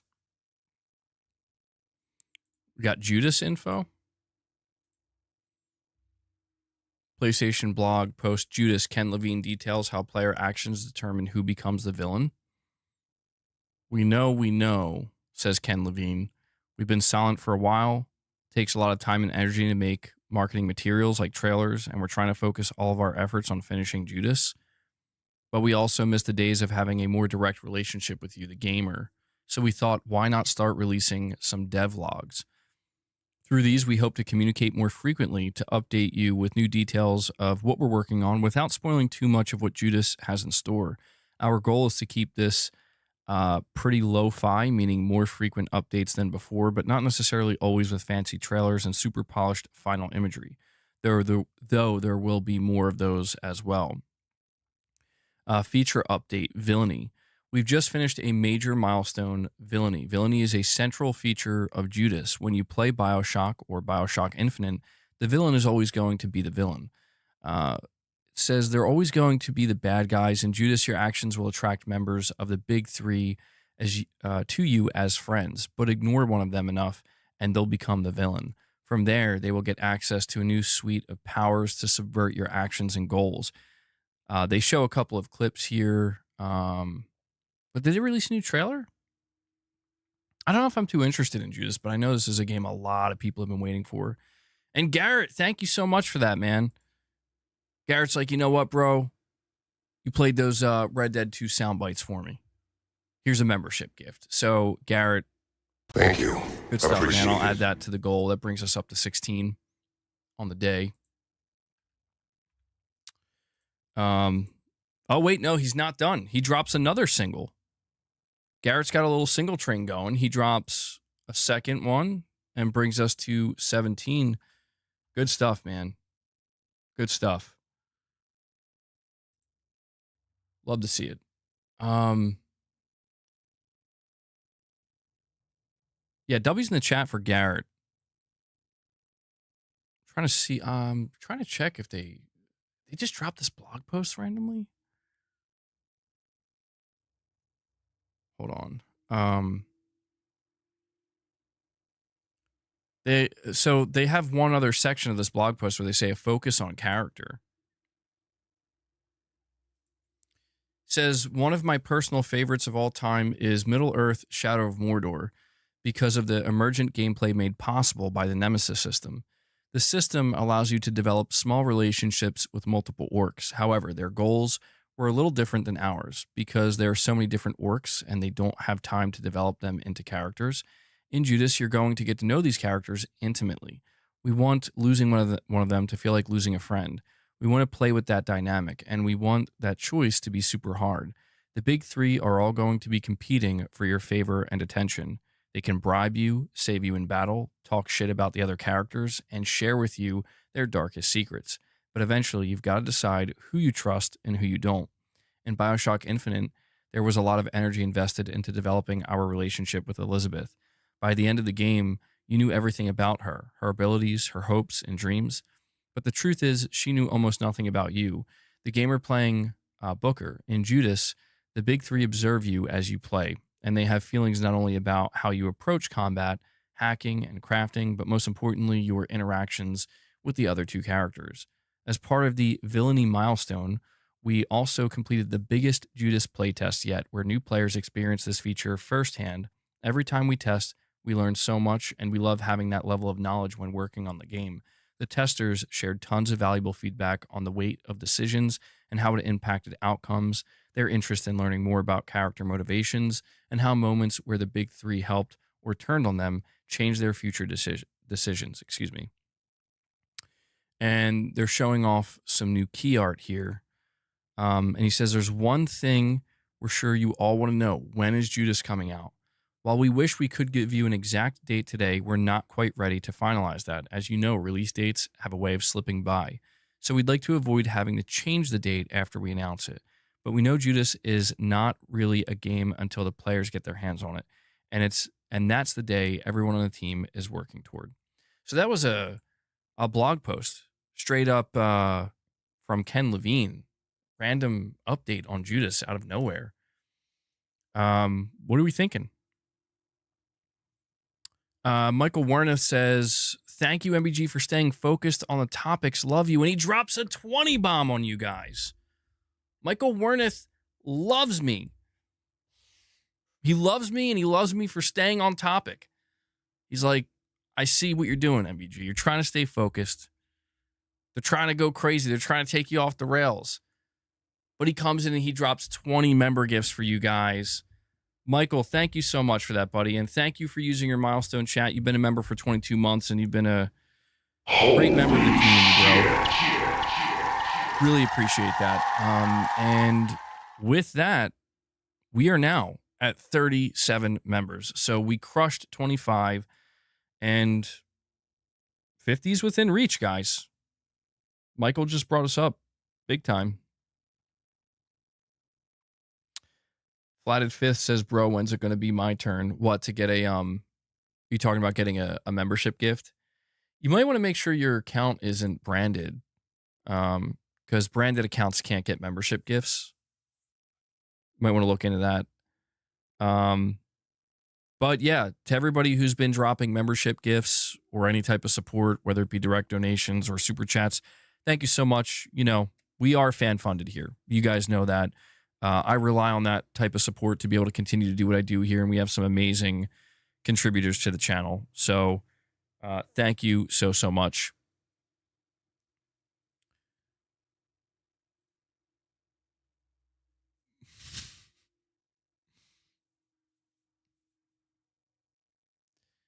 Omen, you're saying I pre-ordered more PlayStation 30th anniversary stuff, second round. What were you able to get? I know that they did like a second round of pre-orders for the DualSense, the PS5, not the Pro, but just the PS5 Slim. I was thinking about getting more, but I'm like, I don't know. I mean, I'm pretty content with what I have. Although, I don't know, maybe I should have gotten another controller. The 30th anniversary stuff that Sony did was really good. Really, really good. I still am a little upset that I wasn't able to get the Pro because it felt like I should have. Like, I think I was just one of the last people where it's like, I think there's like 2 or 3 other people in front of me, and that was it. Like, if I was just 1 or 2 places ahead, I would have actually gotten it. You pre-ordered another Portal. Oh, they did the Portal. Yeah, you're right. They did the Portal.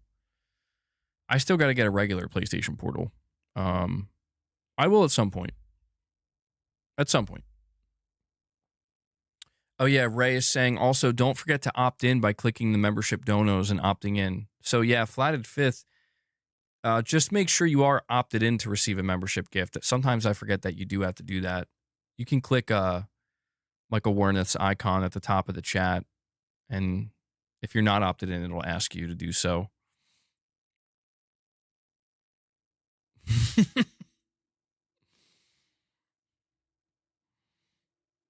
Whoa, girl. I don't know. Sometimes I can do an Arthur Morgan. Well, Dutch is my favorite, though. The voice actor for Dutch did such a good job.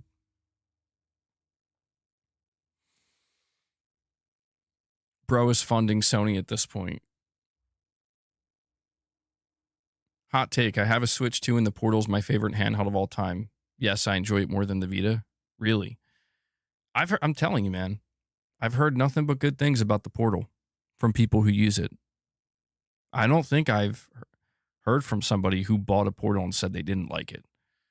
I mean, I'm sure they're out there, but I think it's because everybody who buys it knows what they're getting into. The question is Sony going to retain that same design or form factor for the proper PlayStation handheld that they're going to be doing? That's the question I have, because we know that they're doing a proper PlayStation handheld for the PlayStation 6, something that you can play games natively on. I wonder if they're going to stick with this design philosophy or if they're going to change it up. I hope they stick with it. Now, I haven't held the Portal yet, but something tells me it's going to be awesome. Like, I'm going to hold it one day and be like, wow, yeah, this is like the best feeling handheld, because, I mean, I don't know how it gets any better than, you're holding the DualSense with a screen in between. Anything else, I feel like, has the chance to feel just less good,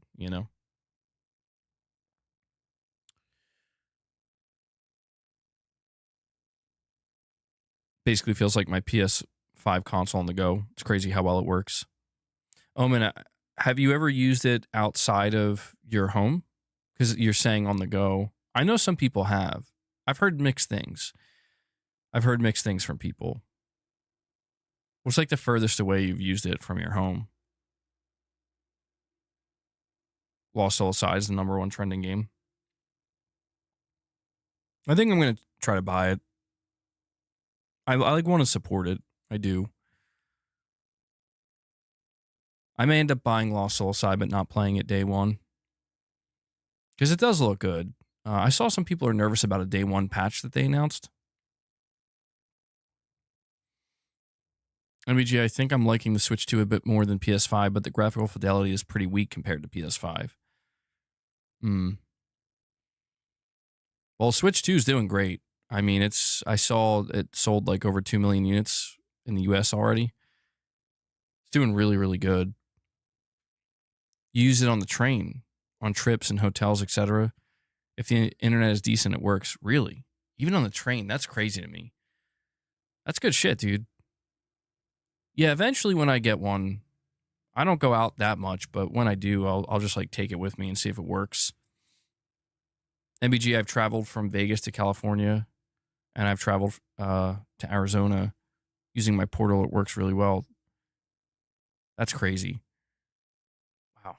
Yeah, I mean, it's so interesting to me that Sony decided to just go through with it, I guess, right? Where they're like, because if you look at what the Portal is and you saw the initial reactions to it, I'm sure Sony was a little bit worried that like, is this thing going to flop? And I thought it was going to flop, but it really surprised them, and it's good.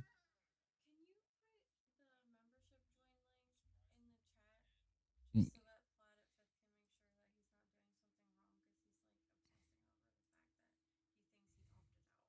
yeah. Um, Flatted Fifth. I'll put in this link for you. Yeah, I'll drop this link in the chat real quick. For Flatted Fifth, just so you can check to see if it's the membership link. I don't know if that'll help you or not. Trains in the Netherlands have Wi-Fi. Michael, you're saying you never canceled your pre-order for Lost Soulside?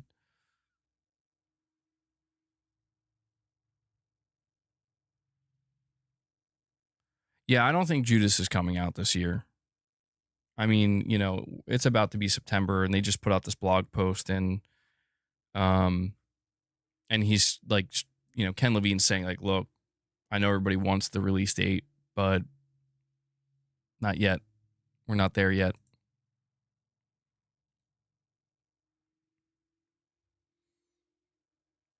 All right. So I wanted to talk about this today, though, as well. I've been so negative and so much doom and gloom when it comes to PlayStation and their live service efforts. But I want to take an opportunity like this to switch it up and give credit where it's due. Where I don't know how many of you guys saw this, but they put out the new trailer for the big Helldivers 2 update called Into the Unjust. Obviously, they released it on Xbox yesterday, but alongside that, they made this major announcement. The new update is coming on September 2nd. And apparently yesterday, they got almost 400,000 players playing on Helldivers 2 concurrently across, PC, PS5, and Xbox. And I just want to like basically talk about how for as much of a struggle, you know, it's been with Sony and live service, and how many projects they've canceled and how many projects they have coming up that we're nervous about. You gotta give, I know it's abnormal of me, Michael, but oh, really? It peaked at 507K. Holy shit. Over 500,000 players.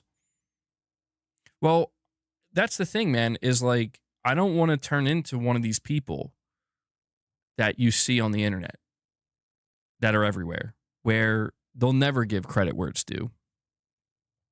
You know, they'll just only focus on one aspect and ignore everything else. I'm not trying to do that with anything, but certainly not with, you know, Sony, considering I cover PlayStation mostly. Sony won, dude. Like, they won in the sense that their entire goal going into this big live service plan was to have a big success, probably a few big successes. But right out of the gate, they get a big success with Helldivers 2 that they clearly weren't expecting, and they didn't think that would be the game.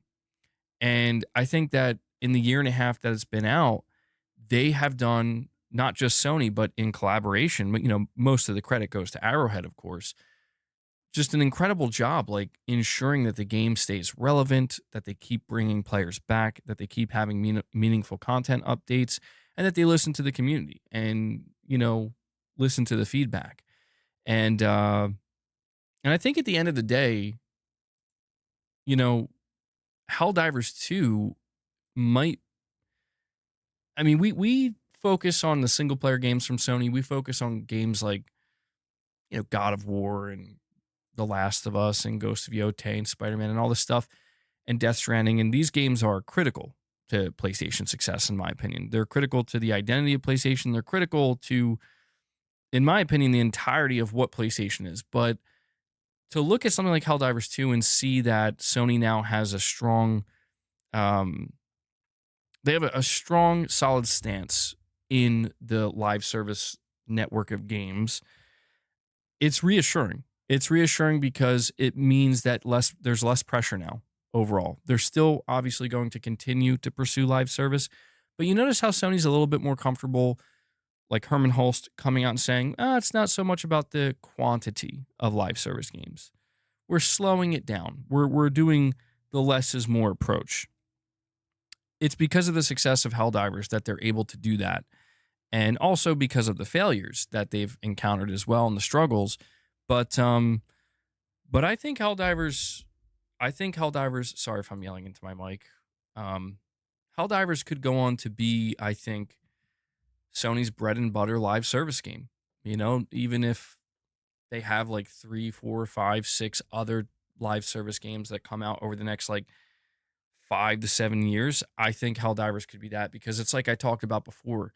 What could Helldivers 3 end up being? Helldivers 3 could end up being Sony's most successful game ever, right? Helldivers 2, I think, is going to go on for many years. I think they are. I think Sony is going to keep pushing as aggressively as they can. Like, I think them putting it on Xbox is just the beginning. I think they're probably going to try to get a Switch 2 version at some point. I would be shocked if they didn't. Although that might be kind of difficult for them. I'm not sure how that would work. But they'll at least try. I think that the biggest updates to Helldivers 2 have yet to occur. And it's interesting. Even when you look at the Xbox release, they're releasing their first, what they're calling a premium warband with the Halo ODST crossover. So there's like this kind of whole new avenue of premium warband monetization that they're going to go down. And I don't know, man. The whole thing is very surprising to me. I'm sure it's still very surprising to Sony, but it does just go to show that Sony was correct. They were correct about at least one aspect of what they were pursuing. Because the truth is, if they didn't pursue live service games, Helldivers 2 would not be what it is. Arrowhead went on record saying that there was a point in the middle of the development of Helldivers 2 where they were like, Sony approached them and were like, we want you to we're going to double the budget. We're going to give you double the budget, and we want you to make it more AAA like, right? We want you to lean more towards the AAA direction. And, you know, Helldivers 1 exists. Helldivers 1 exists. And fundamentally, Helldivers 1 is not that much different than 2. And Helldivers 1 never took off. So it's like the perfect storm, essentially, where you have the talented development team. All they need is enough funding and just a little nudge in that direction of, you know, make it over the shoulder, make it a little bit more AAA, right? We'll give you the money to do that. That's the perfect storm to create something like Helldivers 2. Maybe Helldivers 2 also just dropped at the right time. You know, maybe Helldivers 1 could have taken off if it dropped today and not back in 2014 or 2015.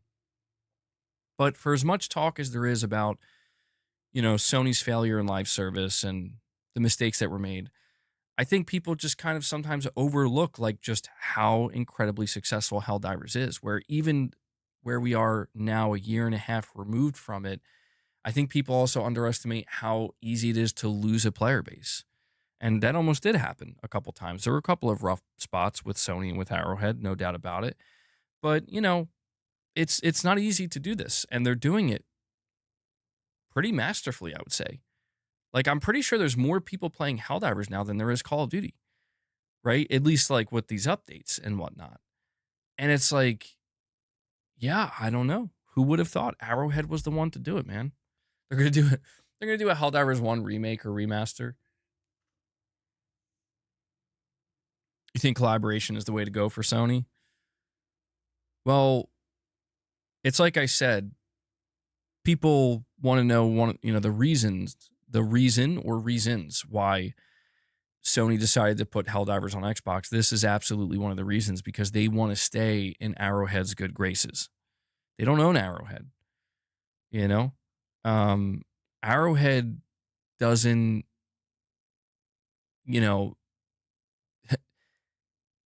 they were kind of at the mercy of Sony originally, if you think about it. Like, they were an indie team. Sony was the one willing to fund Helldivers 1. They were even willing to fund Helldivers 2. And, you know, Helldivers 1 was not a big success. By the way, Helldivers 1 was a PC release, even when it released exclusively on PS4.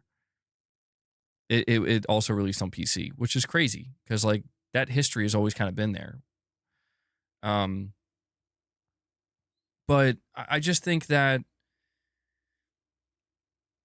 it's kind of interesting how the table turned, right? Where, like, Arrowhead was probably at the mercy of Sony. Now Sony's kind of at the mercy of Arrowhead, where Sony's like, dude, we gotta treat Arrowhead like kings, right? Like, we gotta treat them like our golden goose. Like, we gotta keep them happy. And I think it's very telling, you know, when you hear Arrowhead CEO come out and say that this was Sony's idea, you know, and they're killing it. They're doing great. I'm like, well, they sure do sound happy. And I think that's smart on Sony's part, because it's like, I think Sony understands now how easy it could be. And they almost did fumble it, you know, like, if you remember what they did with the PC situation with Helldivers 2, where they're like, you need to have a PSN account and we're going to remove it from sale from all these countries. And it's just like, why are you doing this? Like, you're hurting yourself. You have the success. And we have Lady Gamer coming in. Lady Gamer coming in and renewing her membership here. Coming back to Greatness Awaits. Lady Gamer, thank you so much for that. Thank you. Appreciate it. That brings us up to 38. So, guys, we are 12 members away. We are 12 members away from hitting 50. Can we do it? I believe. I believe in you guys. We'll see. We'll see if we can make it happen.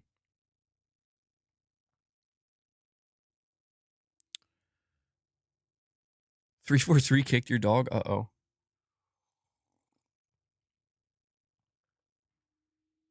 Would you believe Bungie's first game was just Pong spelled backwards?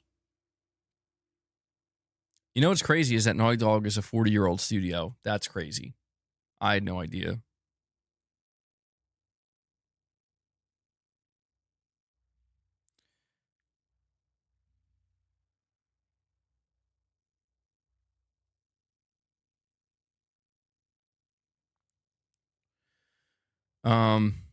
Well, you know, when it's all said and done, guys, when it comes to the live service situation with Sony, I'm happy that they got their big win with... Are we good? What happened?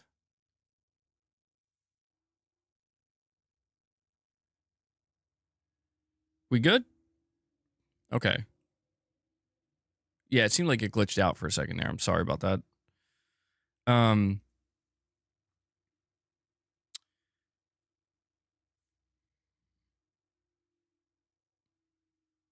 I don't know.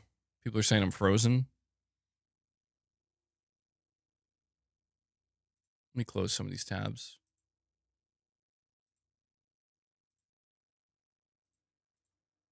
I think I have too many tabs open. Hold on.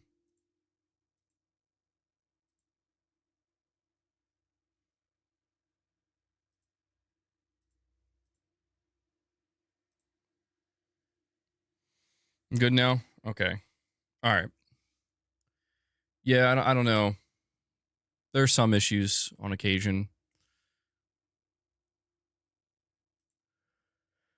Well, what I was saying is I'm really happy that Sony found their big successful live service game. And to be honest, I think if Sony plays their cards right and they're smart and they understand the value of what I'm sure they understand the value of what they have with Helldivers 2. I think this is all they would need. I think it's understandable why they're still going to try to pursue a few more live service games and see what they can make happen. But I think, honestly, the Helldivers IP is all they need. It's massive. And I think they can grow it in a significant way. And I'd much rather be in this position than the alternative, which is they did all this and they didn't get any successful live service out of it. Because what that would probably mean is now they have to do it again, right? They got to keep doing it until it works. They got to keep throwing shit at the wall until something sticks. I almost get the feeling that with things like Marathon and things like Fair Games and even this Horizon live service, I almost get this feeling that they're like, we invested so much in this, we got to at least bring some of these to market and try, see if any of them can get a return. I almost get that feeling. But yeah, man, I'm very curious to see what the future of Helldivers looks like. I think it's going to be, I mean, we know they're making a Helldivers movie. We know that Arrowhead said that they have years of content planned for Helldivers 2. But you got to imagine that Helldivers 3 is something that is somewhere in there. You know what I mean? Somewhere. Or maybe some kind of like major Helldivers 2 upgrade that will have been like basically be like Helldivers 2.0 or like 2.1. I'm not sure. MBG, some Microsoft games already use AI art. We're doomed. Well, we'll see. We'll see. I saw this report. Did you guys see this? This is kind of crazy to me. 22 hours ago, posted on the Gaming Leaks Rumor subreddit. As we've reported before, some of the 200 King staffers that were let go are to be replaced by the same AI-based narrative, level design, and testing tools they helped build. AI was being introduced by Microsoft as mandatory a while ago, said one source. The goal for last year, if I recall correctly, was having a 70 or 80% daily usage of AI on general tasks. And the goal for this year was to get up to 100%, so that every artist, designer, developer, even managers have to use it on a daily basis. But another source suggested that the mandate is not working. Quote, AI adoption is very low apart from ChatGPT, they said. King leadership is in general quite AI skeptical. So, yeah, this is looking pretty spooky for Microsoft, man. Like, that report comes from, where's this come from? mobilegamer.biz. And, you know, you're seeing Microsoft, like, they're forcing it onto the studios now. They're saying, like, you have to use AI every day. And they're replacing devs with AI. And it seems like King is not really on board with that. Yeah, we're going to talk about the Black Ops 7 topic next. But I want to read a couple of these replies because they're interesting. Somebody here says, I saw recently that NVIDIA's total market value was about to surpass the entire value of the Nikkei, I don't know if I'm saying that correctly, 225 index. We've now reached the point where AI companies like NVIDIA and Microsoft make up a giant chunk of the S&P's $50 trillion market cap, suggesting that if both companies go under overnight, hypothetically, the economy would be decimated off of that alone, not even counting the knock-on effects on the rest of the market. Microsoft is doing the old Meta tactic of trying to force it until it works, a clear sign that it's a bubble. Meta failed so badly at this that they have mostly abandoned the thing they switched their name to. It's crazy. It's crazy, man. I think, we see the level of investment that Microsoft is making into AI, and I understand that.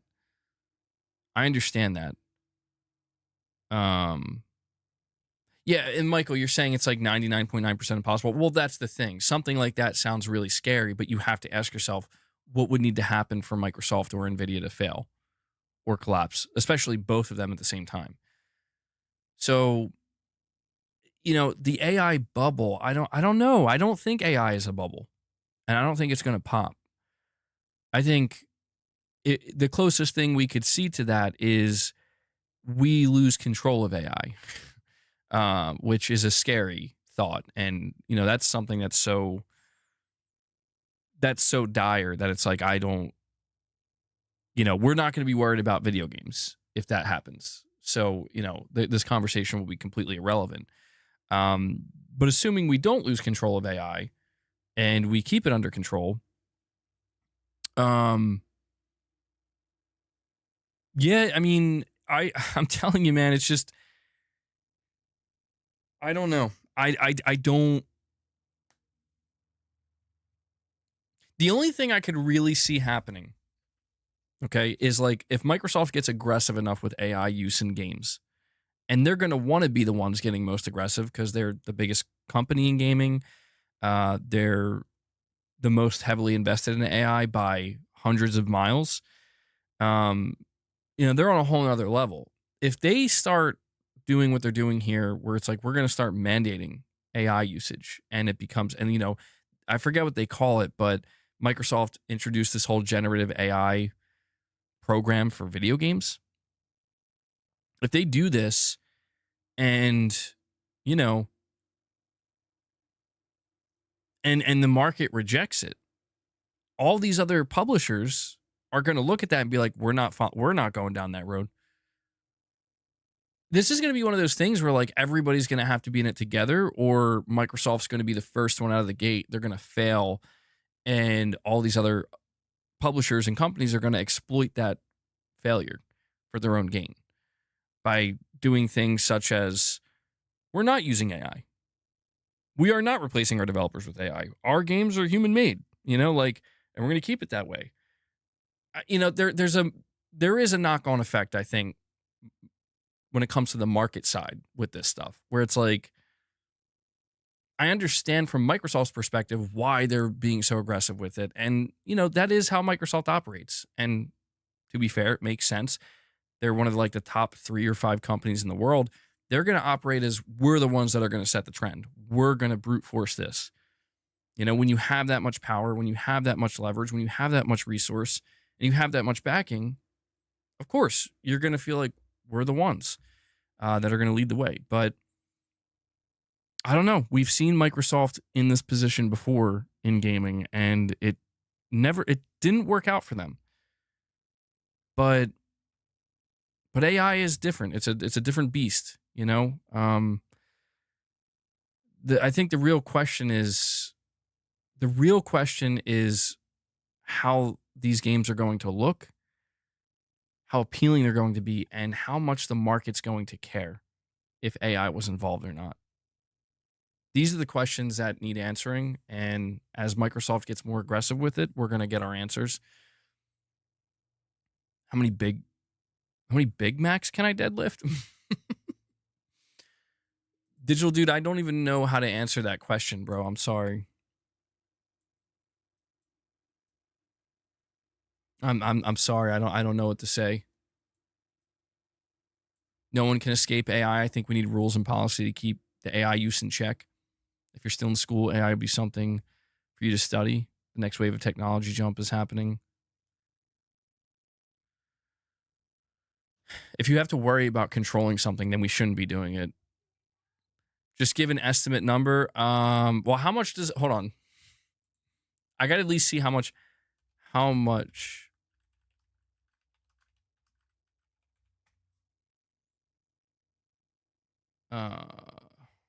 So it's 7.6 ounces.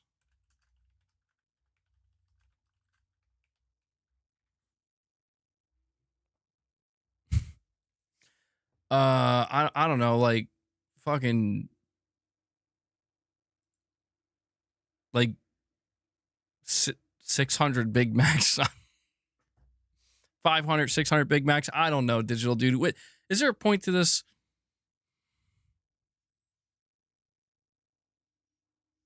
Unless I might be doing my math completely off. It's probably less than that. It's probably like 450.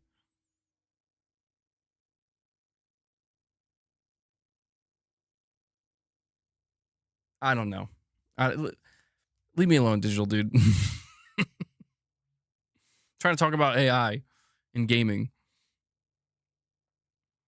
Most companies are adopting AI uses for a variety of things. Yeah, well, that's the thing. AI to me is like, it reminds me of live service games. The reactions I see from people where, I see people react to live service and there are people who think that live service is a bubble. People think that live service, it can come off that way because you're going to see people chase it, and they're going to be failures, like huge failures, but it's not a trend. It's a new thing that some will succeed in and some will fail at, but it's here to stay. And AI is absolutely that. But on a whole nother scale that I don't know human beings are ready for. We'll find out. We're going to find out together. I don't know what it looks like, though. But continuing to talk about live service. Well, there are two things I want to cover here. Before I cover Black Ops 7, I got to tell you guys this. This to me, look, I'm not trying to delve into the console war stuff. I know some people want that. I know some people like that. But that's not what this is. I just have to highlight how crazy this is. It's not that big of a deal, but it's like, man, we've come a long way. There's this headline. I covered this in my video today, but I'll cover it here again. The headline is, the best console to play Gears of War on in 2025 is a PlayStation. Specifically, the PS5 Pro, which offers the best combination of performance and visuals on day one for Gears of War Reloaded. Digital Foundry's John Linneman reports that there's currently a VRR issue on Xbox Series devices, which holds its performance back compared to the new PlayStation versions. Linneman also makes it clear that if all you're looking for is just a solid 60 frames per second, you're good on all consoles. The PS5 and PS5 Pro, as well as Series consoles, all deliver solid 60 FPS. But when you go up to the 120 FPS mode, that's where the differences start to appear in terms of performance. If you're trying to go for both performance and visual fidelity, then the PS5 Pro stands at the top. Quote, PS5 Pro, though, delivers the best results, bar none. The 60 FPS mode now runs at 1620p, upscaled to 4K, while 120 Hz maintains the 1440p of the other console's 60 FPS mode. The real kicker to the experience on the PS5 Pro is that the Coalition is using PSSR over AMD's FSR. And even though PSSR isn't foolproof in delivering a better experience, it does so in the case of Gears of War Reloaded. It's a case where the combination of a slightly higher pixel count in addition to PSSR produces a significantly better overall image on the PS5 Pro, making it easily the best of the bunch when we're talking about consoles. I just feel like this is crazy. I would have never thought that we would ever see Gears of War on PlayStation, let alone be talking about a Digital Foundry analysis that tells you, yeah, the PS5 Pro has the best version. It's probably not going to stay that way, if Xbox puts out an Xbox PC hybrid that's very powerful, I'm sure, but it's just crazy. It's just crazy to me. I don't know. It's weird. It's just weird to think that if you want to play Gears of War in 2025, the PS5 Pro is, in terms of console, obviously PC is where it'll run best if you can max it out, but wild times, man. Wild times. Yeah, I mean, it could be for who knows, maybe in just 6 months. Well, not 6 months, but a year, maybe. Does Digital Dude have a digital lady? Yeah, her name is Snake Eater, apparently. That's what he told me. That's what he told me. Don't shoot the messenger, all right?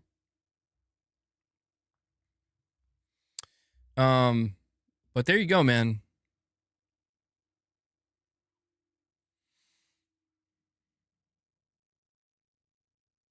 MBG, what you're saying is very hypocritical.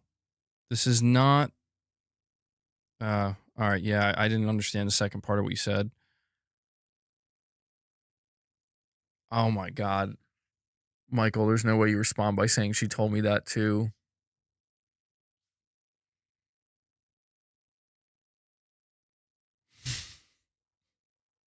Okay. What were we talking about?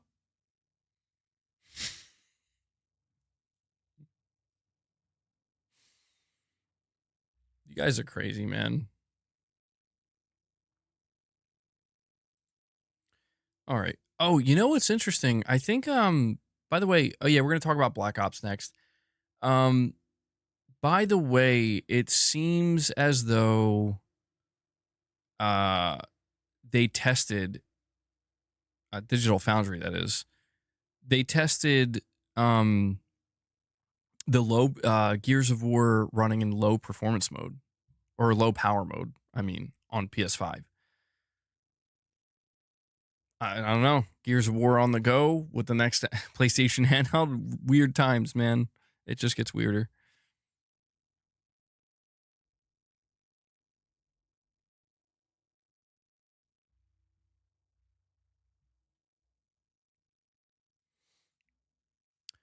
Let's talk about this Black Ops 7 situation, though. We do need to talk about this. I have a report here from WCCF Tech. It says in a blog post on the Call of Duty website, publisher Activision directly addressed the fact that there has been growing conversation around Call of Duty having an identity crisis, and confirmed that operator skins, and weapons from Call of Duty Black Ops 6 will no longer carry over or carry forward into Black Ops 7. It's a bit of a surprising move in a sense, because the idea that Call of Duty is not what it once was is a conversation that's been around since we started to see celebrity operator skins and fictional characters added into the game, like it was a more realistically styled version of Fortnite. It's not exactly a new talking point. But now that Battlefield 6 has stormed in and proved that there are thousands, if not millions, of players who don't care about playing as Cheech and Chong, Rambo, or Nicki Minaj in their realistic military FPS. Yo, hold on. Rambo kind of belongs there. Activision is ready to try to prove that Call of Duty hasn't forgotten its roots. We know that there's been a lot of conversation recently about the identity of Call of Duty. Some of you have said that we've drifted from what made Call of Duty unique in the first place. Immersive, intense, visceral, and in many ways grounded. That feedback hits home, and we take it seriously. We hear you. The post continues to say that the North Star for Treyarch and Raven in developing Black Ops 7 has been to create a spiritual successor to Black Ops 2, which remains one of the more beloved games in the entire Call of Duty series. That's been the goal, but Activision stipulates they've strived for that while taking some big swings. Whether Treyarch and Raven achieve in creating a Black Ops 2 spiritual successor remains to be seen. But in regards to giving Black Ops 7 its own spotlight, that's why we're canceling the carry forward with Black Ops 6. They say Black Ops 7 needs to feel authentic to Call of Duty and its setting, Activision writes. That is why Black Ops 6 operator and weapon content will not carry forward to Black Ops 7. Warzone will remain the Call of Duty melting pot that it is, though, as Activision confirms that Warzone is not affected by this change, and that you'll still be able to access your Black Ops 6 operator skins and weapons in Warzone. The blog continues that by saying that we'll have more information on how Black Ops 7 will retain the Call of Duty identity as an immersive, intense, visceral, and in many ways grounded shooter in the coming weeks. And they have their Call of Duty Next event that's happening on September 30th. And yeah, this is this is weird to me, man. This is like I think this is the first time maybe since I mean Infinite Warfare, I think Activision was panicking, but they're panicking right now. They're panicking. The reason I say this is because I think this is nuts. I think this is nuts. The reason why I think this is nuts is because they're actually turning to millions of Black Ops 6 players. Millions of those players that don't follow them on social media, that probably haven't complained about anything, that don't care about the drama surrounding Battlefield versus Call of Duty, but have bought skins and have bought weapons or weapon skins and all this shit. And probably assuming, because who wouldn't assume this? They did this last year with Modern Warfare 2 and 3, assuming that, my stuff's going to carry over, just to find out that no, it's not. I think they're being crazy. Like, I understand that from the perspective of the really, I guess you could say, like, veteran or core Call of Duty player where, like, yeah, like, I would want to see that too. Like, get back to the grounded roots, right? I understand that, like, this is, like, a big win, but it's like, bro, I'm not, like, listen, I'm not going to lie. I put a lot of time in Call of Duty this year, especially with zombies, you know? Unlocked all the weapons and shit, and I did so because I was like, yeah, they're gonna do Black Ops 7, and that's gonna carry over. And now they're like, yeah, no, we're not doing that. And I'm like, are you kidding me? Like, you did it for MW2 and 3, and I didn't really care about those games. But this game I actually put some time into, and of course that's the game you're gonna cancel it. So it's like, I don't know. I'm surprised that they're willing to, I know that people are like, they don't want to see like Beavis and Butthead and like Teenage Mutant Ninja Turtles and that shit. They don't want to see that day one going into Black Ops 7. They want something more grounded. I mean, I feel like a very simple solution to this. Here's how you make everybody happy. Maybe I'm wrong, but it's just like, because I'm just trying to think about it from the perspective of people who like do buy those skins and they have invested heavily into this game. Why not? But also thinking about the people who are like, yeah, I don't blame you. Why would you want to buy a new Black Ops 7 and, you know, they're trying to get you to take it seriously to then see, you know, these nonsensical cartoon characters or whatever running around. Why not add a toggle? There you go. Free fucking, that's a genius idea that I just gave out for free. Doesn't feel like a genius idea. But how is this not a thought? Like, how is it not a thought where it's just like, if you're the person that doesn't buy skins, or you specifically, you don't want to see like the outlandish skins or the cartoonish ones, the ones that like take you out of the grounded feeling, why not just create a I mean, they could have like multiple toggles, right? Like you could have a toggle where it's like military theme only. So it won't literally make it a broad stroke. If you toggle military only, or you turn that on, like what skins do you want to see? Military only, it means free and paid military theme skins. Boom. Problem solved. Problem solved. It's that you could have a second toggle that says all skins. Ban all skins, right? Or not ban them, but like, you know, make it so that you don't see it. I just see, I think the reason why the only thing I can think of why they can't do that is because it's like, well, they did put like Beavis and Butthead in the game, and those are operators. So the only option would be to basically, and I guess they could do this, if you're playing as like Beavis or Butthead or something in Black Ops 7 against another player who turned on the toggle, they don't want to see any skins, then you just have a base skin. That's what they see. You see, you know, whatever. I don't know. I just think that it is comical. To be honest, it is comical. You think they'd be sued for that? Yeah. Yeah, maybe. Actually, yeah. There probably is an angle where they could get the shit suit out of them. You're probably right. Because it's like, well, we bought this.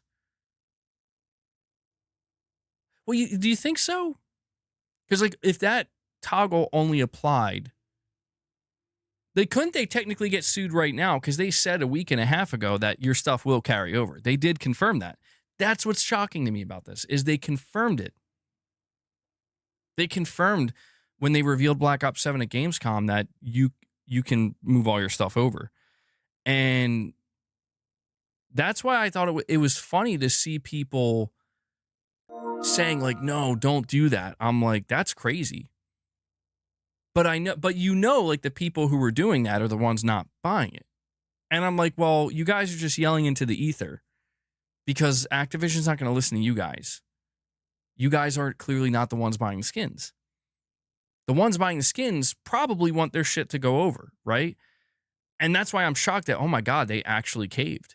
And that's why I think that's where Battlefield comes in. And I think it's because Battlefield has Activision in a fucking twist right now.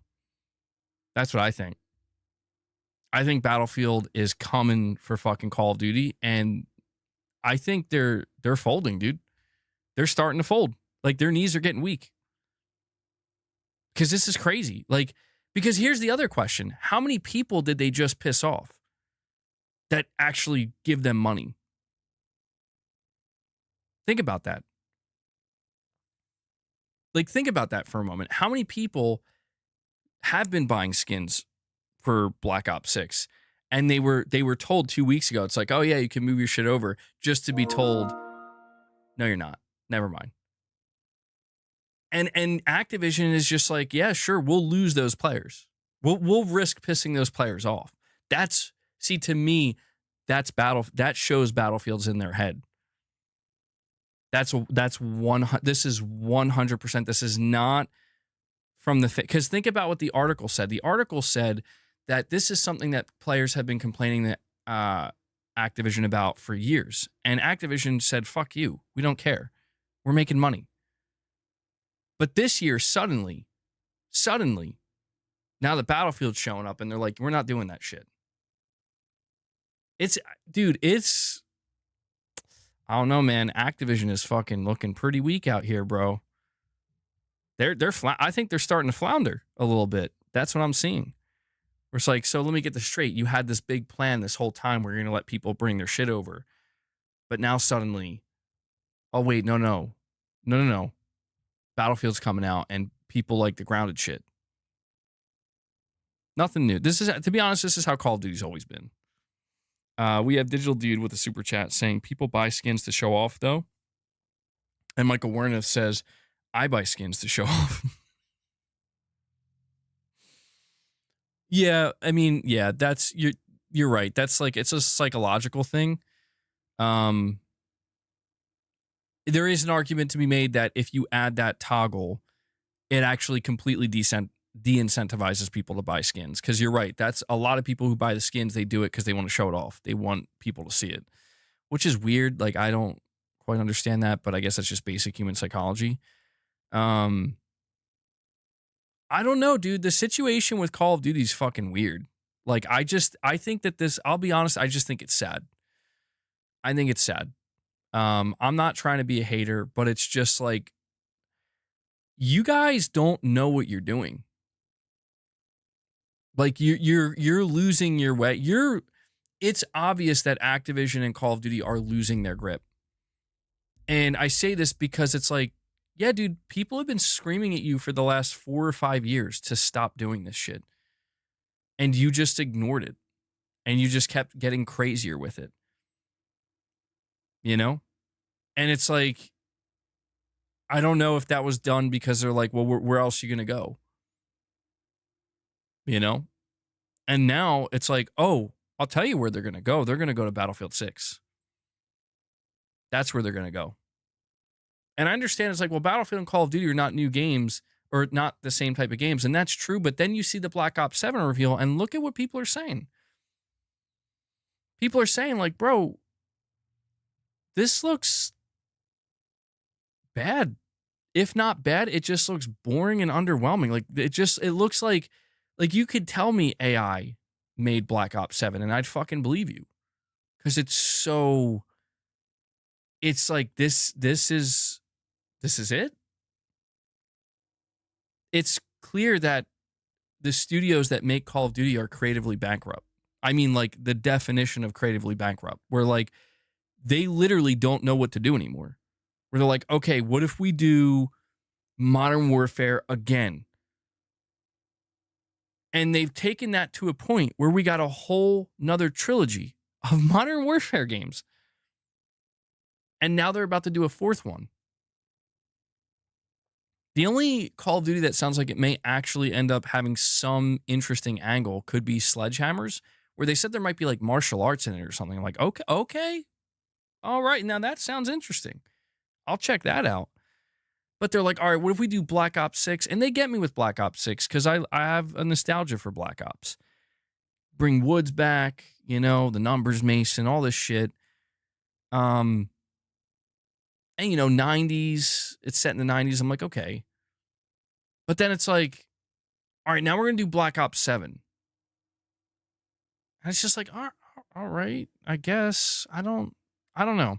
I just think the whole situation is interesting to witness. And I'll be honest with you, I was not at all anticipating that Battlefield was going to show up like this. I got to be honest. Like, I was excited to see Battlefield. I was interested in it. I had no idea it was about to come out and start making Call of Duty shaking its boots, bro. Like, I was not ready for that. And I don't know if EA was ready for that. I'm not sure how the development team at, you know, Battlefield Studios feels. I don't know if they were that confident or not, but, you know, it's just really interesting that they're the underdog and everybody roots for the underdog, but now it just seems like, I don't know, man, I'm sure, like, Call of Duty will still do fine, to be clear. I don't think Call of Duty is going to fail, but I think this could be the beginning of them starting to lose their grip. Where it's like, all right, so you got Black Ops 7 after Black Ops 6. Black Ops 7 looks, I can tell you right now, there's way, way, way, way, way, way less hype for Black Ops 7 than there was for 6. Even I was excited for Black Ops 6. I'm like, okay, yeah, it's been a while. You know, it's been a while. I'm not seeing any hype for Black Ops 7 whatsoever. And I think that I'm seeing some of the Call of Duty community, they are, you know, they're feeling like maybe there's a chance now. There's a chance that Call of Duty is going to go back to what made it great, with what they're saying with not carrying over the skins and trying to be grounded and whatnot. But I don't know, man. I just think the question has to be asked, like, why were they making these skins in the first place? Because trust me, I play Black Ops 6, and I'll tell you, like, they got some of the craziest shit I've ever seen. I'm like, what the fuck is half of this stuff? It's wild. It's really, it is. It's like, this isn't a military shooter anymore. So I get it. But I've always just assumed that, well, they keep pumping this shit out. They keep pumping this shit out because people are buying it in droves. Why else would they do this? It looks dumb. And it seems silly. It's like, well, because they're making bank. So I'm supposed to believe that they're just going to say, you know what? Actually, we're going to give that up now. We're going to give that up now. I don't believe you. Not even a little bit. In fact, if I'm looking at this from the most cynical angle, I think they're using this as an opportunity to try to exploit their player base even harder. And the reason I'm looking at it from that angle is because I'm thinking, okay, well,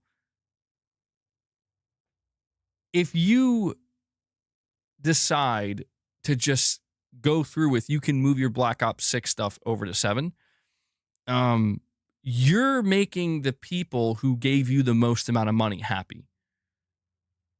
Correct? Correct. Okay.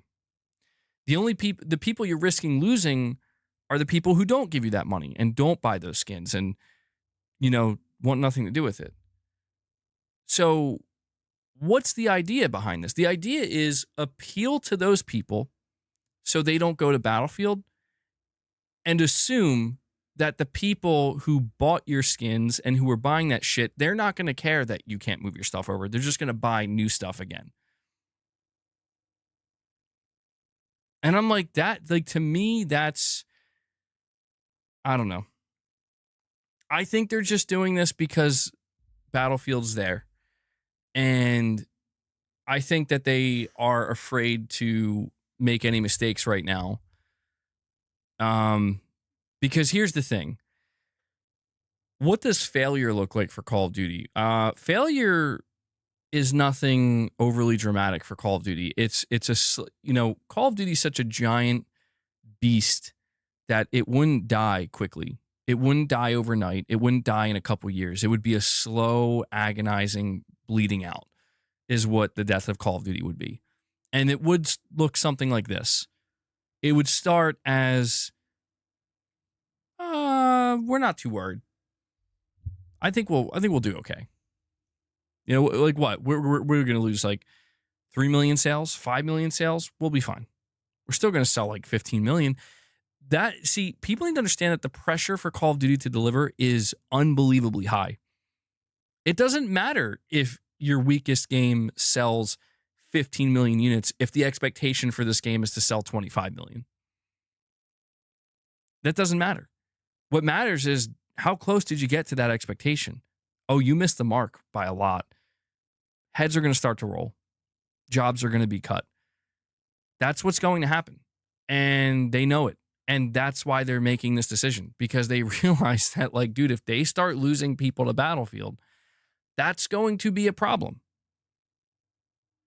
It's going to be a problem for their studios. It's going to be a problem for the entire franchise. And you know, it's a giant, well-oiled machine that is only meant to produce more and more growth and more revenue. And I don't think you'll see something catastrophic happen with like Black Ops 7 where it's like it only sold 8 million copies, which is still a lot, but like for Call of Duty that would be like, holy shit. It only sold 8 million copies. You know, it's the 6th best-selling game of the year, not the 1st or 2nd. Uh-oh. You're not going to see something like that. I don't think anyway. I just think it starts slow, where I think it's like, oh, sales are down. Sales are down. And then it's like the next year, sales are down again. And the next year, it's like sales are down even more. Meanwhile, Battlefield's getting better and better. You know, maybe other games are announced to take away from it. I'm just saying Call of Duty's not immune to dying. No franchise is. And I just think we need to pay attention to this sudden pivot. I think we need to pay attention to how abrupt it is, how desperate it seems. Like, that's the thing that I can't quite shake, is the desperation behind it. It's like, what, bro, what the, like, what? You guys have been ignoring your community for the past like 6 years. Straight. Just getting worse and worse. And you couldn't give a fuck less. And now out of nowhere, you're springing to life and you're like, whoa, hold on now. Call of Duty's got to be grounded. You know what this reminds me of? It reminds me of the Titanfall situation. Do you guys remember that? It reminds me of the Titanfall situation where it's always Vince Zampella, bro. Like Vince Zampella, I think Vince Zampella like scares the shit out of Treyarch or something, or not Treyarch, out of Activision, because he was responsible for Call of Duty Modern Warfare 4 and Modern Warfare 2 with like I think Jason West or whatever. It reminds me of the Titanfall situation where when that game was announced and shown off, everybody's like, this is the Call of Duty killer. Like, this game is it, bro. And it got in Activision's head so fucking bad that they were like, for the next 4 years, green light Titanfall-like games. Wall running, double jumping, you know, boosting fucking exosuit games. And you know, Titanfall was not the next big thing. And everybody despised the fact that every Call of Duty for like the next 4 years. And it culminated in Call of Duty Infinite Warfare being like the last straw for people, where it's like, we're done. And then Call of Duty panicked again, and they're like, we got to go back to World War II. That's what we need, World War II. Grounded World War II with loot boxes. Like, I'm telling you, man, like, I'm not advocating for the failure of Call of Duty, because I'm a long-term Call of Duty player, but it's abundantly clear that like they don't even know how they've kept the ball in the air this long. Even they don't know how. Even they're looking around like, how is this still going? Like, how have we not been knocked off the hill yet? And I don't know either. I don't know how they haven't, because the only other games you see that have succeeded like this are sports games. And sports games obviously can't be knocked off the hill. We're past that point due to licensing and all that shit. And these companies locking down licenses and contracts and whatever. Call of Duty its days are, I don't want to say numbered because that sounds dramatic, but like Call of Duty is not going to be on top forever. And I think Battlefield 6 is just, it is the first sign in a long time that I think, yeah, this franchise is under threat. It's being threatened, and it's scaring them. It's scaring them enough to suddenly go back, to walk back something that they have been aggressively pushing for 6 years because it's making them money. That should tell you how,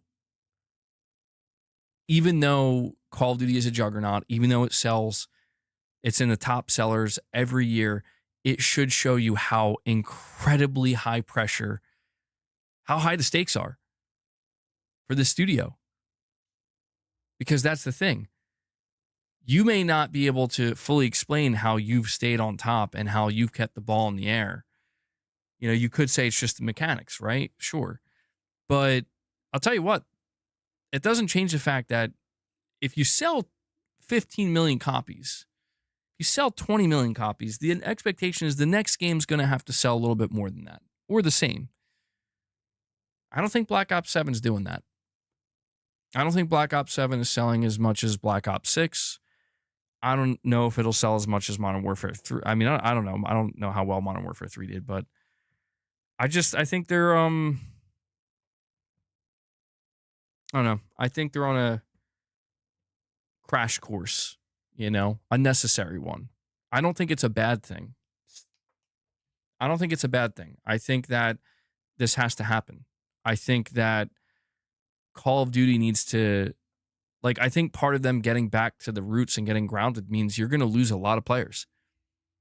And you're going to lose a lot of the players that were here for the silly skins, for the nonsense, and for, I don't want to say the wrong reasons, but just, you know, these are people that if you remove half the stuff you're selling in your game, they're going to go back to Fortnite.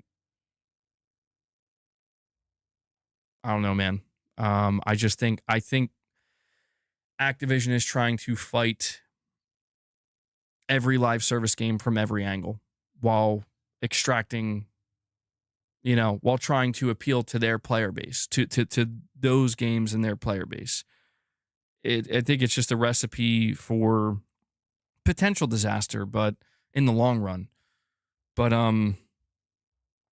yeah, I don't know. It's going to be interesting to see what happens, man, because again, Black Ops 7 is going to do fine, but it might be a sign. It might be a sign that well, it's not going to do nearly as good as Black Ops 6. You lost a lot of players to Battlefield. You're not doing silly skins anymore, so a lot of people who were going to give you their money aren't now. So yeah, you're kind of back to where you were, you know, like you have the players that are like, I just want to buy the game and I want it to be a military shooter and that's it. Come on, you're gonna hit the kill. And I think what that ultimately looks like for Call of Duty and for Activision is, you know, loss to a degree. Not, I think, like cataclysmic levels of loss, but I just think some level of loss. And that's what I think is, like, I don't know. I'm so curious, bro. I have to admit, I am dying to see the result of this because it's like, I thought for sure like this wasn't true when I read it. I'm like, they're not just going to bend the knee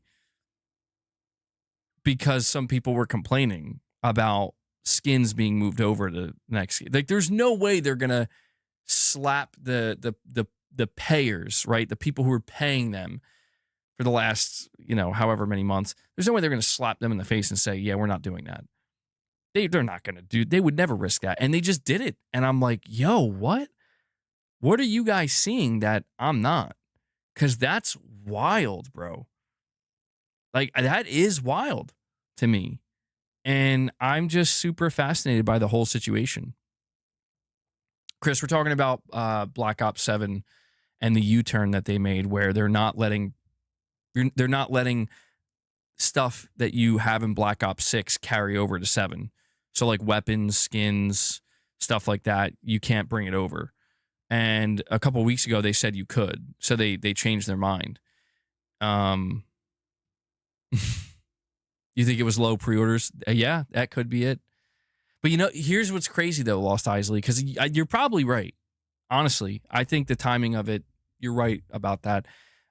They open pre-orders. Pre-orders are maybe astonishingly low for the first time in a long time, are much lower than expected. And maybe they're like in a I want to say a last ditch effort, but like in an effort to increase those pre-orders, are like, hey guys, we hear you. We hear you. I don't know, dude. I don't know how else to read it. I'm trying to figure it out, because I'm like, am I wrong? Like, I just need to know this. Am I wrong for assuming that Black Ops 6 players who bought skins and who bought like weapon packs and shit, they want their stuff to go over with them? Am I wrong for assuming that? Like, I feel like that's dead obvious, is it not? Like, is there a Black Ops 6 player who bought these, like any one of these skins, or like 2 or 3 skins or something, and says, yeah, I don't want this stuff to go over to 7? I like, what? That doesn't make sense to me. So if we're going based on low pre-orders, then that means the people who are buying the skins are not pre-ordering, and the people who aren't buying the skins are not pre-ordering. So if both groups of people are not pre-ordering, what the fuck does that mean? This might be worse than we thought, is what it might mean. It might mean that, oh my God, we were banking on people wanting a sequel to Black Ops 2, and they don't fucking care. That's what it might mean. It might mean that. It might mean that, holy shit, we fucked up. We done fucked up. We went to the year 2035 thinking that's what people wanted, and they don't. So maybe it's not the skins. Maybe it's not the skins. Maybe it's not. Maybe it's just, maybe all of this is just a big overthink, and it's like, bro, people just don't like, it turns out people liked Black Ops 2. They don't really want a sequel to it. It almost reads as if they could have just announced a remaster or a remake of Black Ops 2, and that would have done better. I get that feeling that they could have done that, and people would have been more excited about that. I think they thought it would get good PR, but I think people want a fresh experience, not a continuation. Yeah. Because, like, even somebody like myself, man, where, like, I did enjoy Black Ops 2 quite a bit, I felt nothing. I still feel nothing for this game. I'm like, it just feels soulless, bro. And I know for a lot of people, Call of Duty's felt soulless for a long time, but I'm just like, at least with Black Ops 6, I don't know. The story seemed kind of cool. I like the idea of bringing back some classic characters, and I always liked the whole Black Ops shit. And to be fair, the campaign was pretty good. And it just kind of appealed to that, like, Black Ops 1, Black Ops Cold War type feel, you know? And when I see Black Ops 7, I'm like, I don't feel anything. Like, I feel like I see it. I'm like, I know I'm supposed to feel something. Like, they put this together. I'm supposed to feel something. I don't feel anything. I'm just like, eh. Maybe I'll feel different when I see the multiplayer and the zombies, but I'm like, I don't know, dude. I don't know. Xbox has money to throw at shit, they can fail upward. See, that's the big mistake that people make, though, Wes. You're right. They have the money. But people think that just because Microsoft has the money that they don't operate like a razor edge business. They still do. They absolutely would. Like, that's why I'm saying, like, Microsoft doesn't look at it as, oh, you know what? If we were going to sell 20 million, it's okay. We'll settle for 12. No, that's not how they operate, dude. If they're like, oh, we're only going to sell 12, we need to start laying some people off then. Yeah, this is bullshit. You know, like they're. I'll guess what I'm trying to say is like they didn't get to the level that they are. You don't become worth trillions of dollars by being lax and lenient with your money. You get to the value of a multi-trillion-dollar corporation by being fucking insane.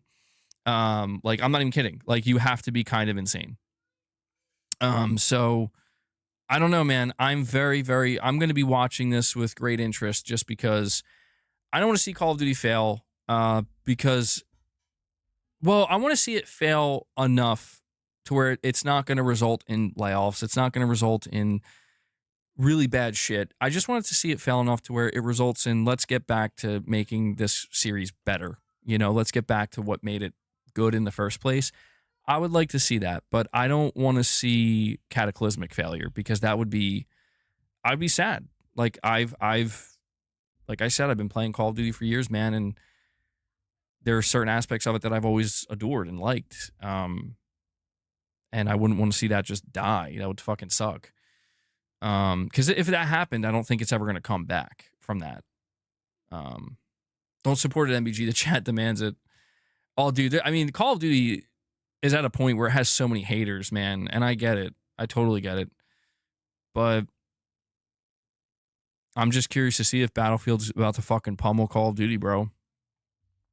That'd be crazy.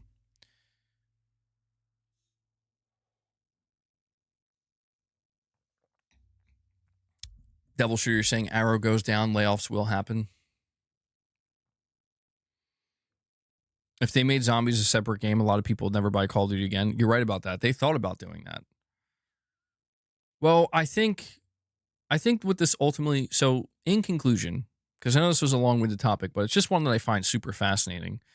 Because it's just surprising. In conclusion, I think on the upside, what this could result in, if Black Ops 7 like really fucks up and shits the bed, and this is as bad as it's looking like it's going to be, I think this will result in, you know, these studios that make Call of Duty actually maybe starting to try different shit and shake things up for better or for worse. But, you know, let's take a couple risks now. There's been so many reports over the years of they were so close to doing that. By the way, there were so many times where they were this close to making some big changes to Call of Duty, and then they just didn't. They just didn't. They were like, let's just play it safe. Stick with the formula, you know? And I get it. If it ain't broke, don't fix it, right? But maybe now it is broke, and maybe now it does need fixing. Maybe 7 is going to be the, you know, that's what it's going to culminate in, is just the realization that it doesn't matter if you bring the skins over or not. It doesn't matter if you go with grounded skins. Your whole formula needs to be revamped. It's time. It's been 20 years. It's been, you know, it's crazy. It's like, it's time. The time is now. Because it's not like Call of Duty's in a situation like Battlefield is, where it shit the bed real bad years ago and then went away for a long time and now is coming back. You know, it's okay for Battlefield to just not do anything truly innovative, because it's like, we need you to get back to the basics. And that's what this game represents. And because it's been so long, it feels fresh. Call of Duty's in a position where they're not going to take a break. So your only other option is you got to innovate. And let me tell you, that's the hardest thing to do. And that's where it's like, good fucking luck. Good luck. Because I don't know. I don't know how you innovate Call of Duty. Fuck if I know, bro. I mean, I have ideas I could throw out there, but it'll probably result in a sales catastrophe, realistically. So, yeah, I don't know, man. I don't know. I do not know. I have a friend who's subscribed to Game Pass, bro. That friend I keep referring to. He is exclusively subscribed to Game Pass. He played Black Ops 6 all year. And I played with him many times. And he played it through Game Pass. He never bought the game. And he told me yesterday, he's like, I just heard that they're not letting me bring my shit over to Black Ops 7. They lost him. He's not playing. Well, I mean, we'll see if he sticks with it, but he usually sticks with what he says. And that's crazy to me that, like, bro, like, That's just anecdotal. That's one person I know, and you know, how many other people are feeling that exact same way? I don't know. I don't know, man. I think Activision might really be sweating right now. I think they might really be sweating. And we will see. September 30th is their Call of Duty event. They have time to make changes before then. They have time to adjust. It's also worth noting that Battlefield 6 is coming out a whole month before Black Ops 7. I don't think that's good. I think that puts Call of Duty in an even worse position where it's like, I don't know, man. A lot of people are only going to be able to buy one game. They're going to have to decide. You go on Black Ops 7, you go on Battlefield. And if they choose to go with Battlefield, it's going to be out first. The hype train is going to be getting off the track. You're, getting a move on before Call of Duty does. Another real test will be the beta. Call of Duty is going to have a beta. They're going to have a closed beta for pre-orders. They're going to have an open beta. We saw the response to the Battlefield beta. Okay? Universally positive. Overwhelmingly positive. Win after win after win. Maybe except for like Rush. I think that they have to, or one of those game modes. I think it was Rush. They have to like tweak it a bit. But I'm really curious to compare, the response to the beta that we got for Battlefield to Black Ops 7. Because who knows? Maybe the Black Ops 7 beta will drop and people are like, yo, this is actually good as shit. They cooked. Something tells me it's not going to be that, though. Something tells me people are going to be like,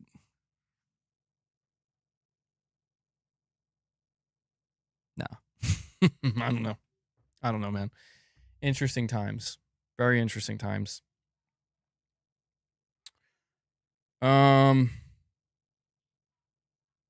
right. Well, guys, we're probably going to be wrapping it up soon. Sure, but you're going to have to let her out. You're going to have to let her out in a minute. We're going to be wrapping it up soon. Probably the next 5 to 10, maybe 15 minutes. So before we continue, I want to do like a last call. We're sitting at 38 members. We're 12 away from hitting, the second goal here. So if you guys want to contribute any more,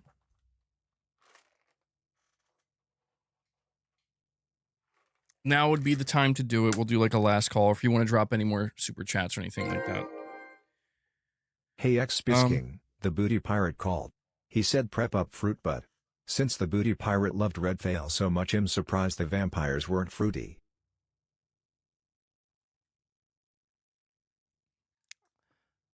I love how as soon as I said, yeah, it's going to be like a last call, Richrod's like, I'm here, baby.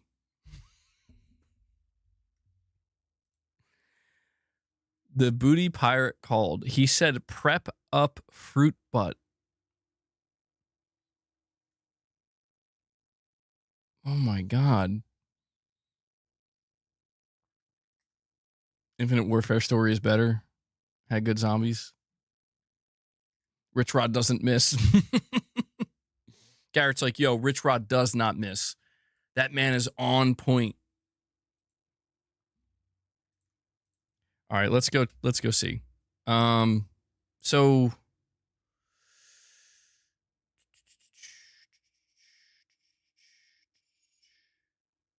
yeah, I think I think the official Metal Gear count really fucked up. Konami's messing up.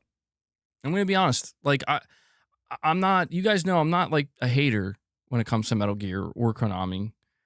But like they put out, because I'm seeing they put out this post where they're letting everybody know the things that they're going to fix, and they don't mention anything about optimization, the PS5 Pro, frame rates, and people are just even more angry.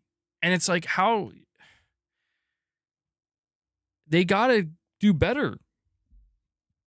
Like, guys, everybody, like Konami, you have to know everybody's been waiting for you to respond to this. Everybody's been waiting. Oh, hold on. As I'm saying this, we have a couple of member gifts coming in. We have a little single train going. We got Zombie Dragon, who comes in and drops 2 singles, but then Lady Gamer comes in and drops another single. And these guys are here to remind you that you can always drop single member gifts. They contribute to the goal. And just like that, they dropped 3, and now we're sitting at 41. Now we are less than 10 away. Can we do it? Are you guys going to make me do reps before the end of the stream? Leia, can you guys stop ripping up the carpet? And we also have Chris Brown, a member for 25 months. Thank you for the long-time support, Chris. He says, playing Gears on the Pro, Helldivers, Halo later, and Death Stranding 2 today. PS5 is my favorite console of all time, plus VR. I personally love this generation. Well, we got Chris coming in with the positivity. He says, well, he didn't say it, but he's saying we don't need to listen to the hate. I was going to say he said screw the haters, but I'd be putting words in your mouth at that point. He's just letting us know he enjoyed the PS5 generation. That's all he's saying. That he enjoyed it. It was a good one. It's still a good one. And that's crazy to think, right? Like, everything you just listed, you can play that on your PS5. And we have Lost Isley coming in. Lost Isley says, I want to keep the single train going. Drops another single membership, bringing us up to 42. Can we do it? We are 8 away. We got a single train going. You know what I want to know? Can we get to 50 with 8 singles? Richrod, you're saying read last message. Do you mean your direct donation, or are you talking about the chat? Wait, did they just pay off your Well, yeah, I don't know. No, Richrod's out of the hole now, I think. Yeah, because Michael dropped 20. Michael dropped 20 earlier. That was enough to get you out. I'm trying to find it, Richrod. I don't think it's showing. Let me see.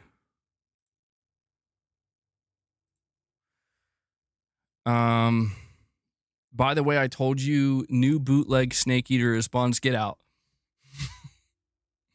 Why are you going to make me read that?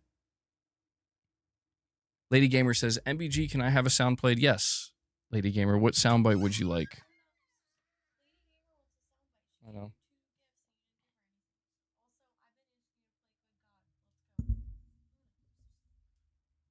Richrod says Buns.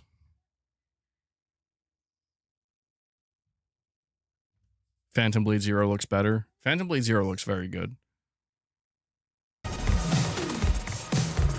job.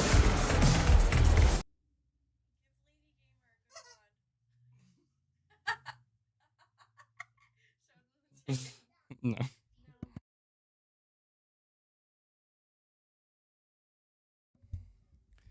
It's on par with Redfall. Oh my, bro, how are you going to do that to me? No.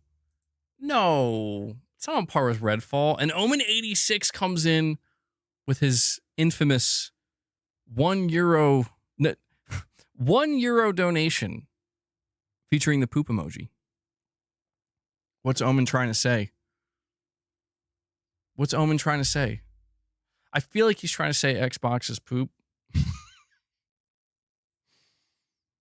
But I don't know. He's trying to say Xbox is shit, man. Omen can't stop hating on Xbox. It's crazy out here, man. It is crazy out here. Lady Gamer, by the way, I don't know if you told me what soundbite you wanted, but how about this one? Although it didn't even play on screen. I don't think it came up on screen, did it? That's Sony Oni. Or yeah, Sony Omi? He's trying to say Delta is poop. No. No, Richrod. It's got some problems. Yeah. It's a little bit. Maybe a little bit. It's a little bit dookie. No, it's really fun, dude. It's such a shame. Like it is a shame that I don't know why they didn't just delay it. I still don't understand. I'm glad I get to play it, but just seeing how bad some of the performance issues are. It's like, yeah, I don't know. Like, why not just delay it, man? Like you could have avoided all this. You want Herman? This is an incredibly exciting time for PlayStation. Herman sounds so excited. He really wants you to know. Herman sounds like he really, really wants you to know.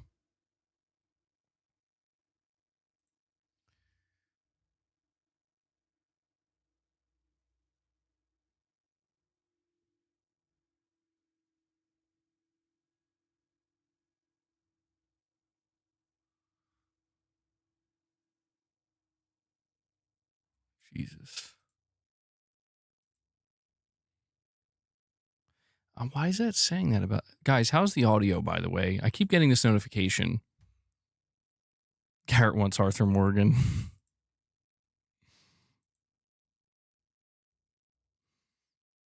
Mrs. MBG says 8 more for the member train. Well, where are we at? Well, we got about like 5 minutes or so. Maybe I'll end at 3:15. We'll see if we can get there. Hey, man, makes my life a little bit easier. You know, if we don't get there, I don't have to do reps. So, Omen says, I have no hate for Xbox. It's more of a loathing for Microsoft and their practices. It's a Microsoft thing. It's more of a Microsoft thing. That's understandable.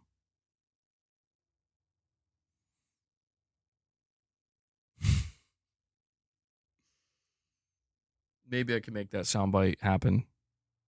Mrs. MBG, maybe. For you, maybe we could do that. Wes, that's never going to happen. That'll never happen, man.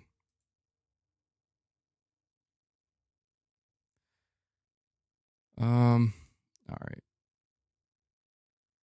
Oh, by the way, for anybody wondering, the Ghost of Yotei special edition stuff, like the limited edition DualSense, the covers, I think they even have a bundle, and I think they even have PS5 Pro covers. It's all going to go up for pre-order on September 4th.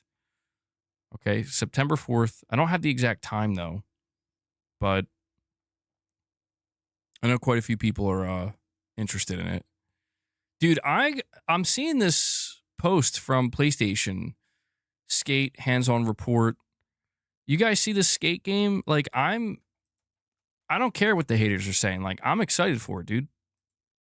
It looks good.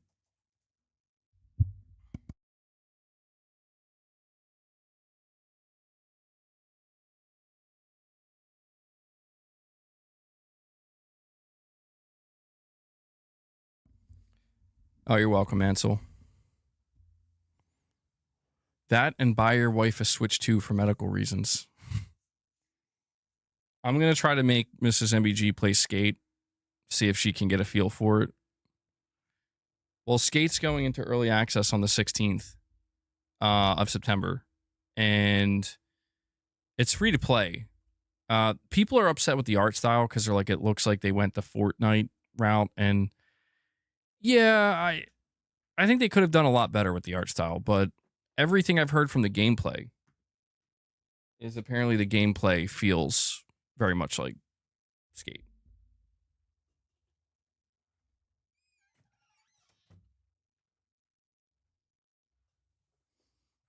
You need to switch to for your health. Last time you were excited for a game, MVG, it was Delta, so please stop being excited for games. You know what, Rich? I don't like that attitude, bro. We trying to say, Rich? Saying I got bad taste in games? I think Richrod's trying to come at me. By the way, guys, if you could also do me a favor, make sure you hit that like button. Definitely helps the streams. I have to buy Switch 2 on live stream. If you make her play that trash Skate, then you better buy her Switch 2. Isn't that releasing on the Switch 2 or no? Maybe it isn't.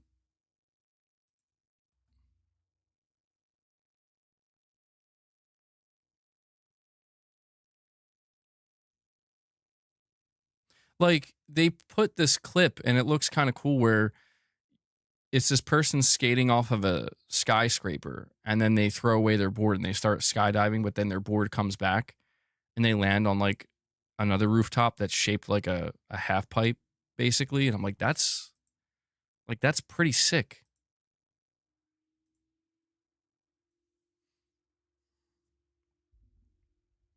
Tarnish, you're saying MGS Delta did what it's supposed to do, remake MGS 3 without changing the gameplay. Has some performance issues, but they're not intrusive enough for me. MBG, just buy a Portal. Metal Gear on the go.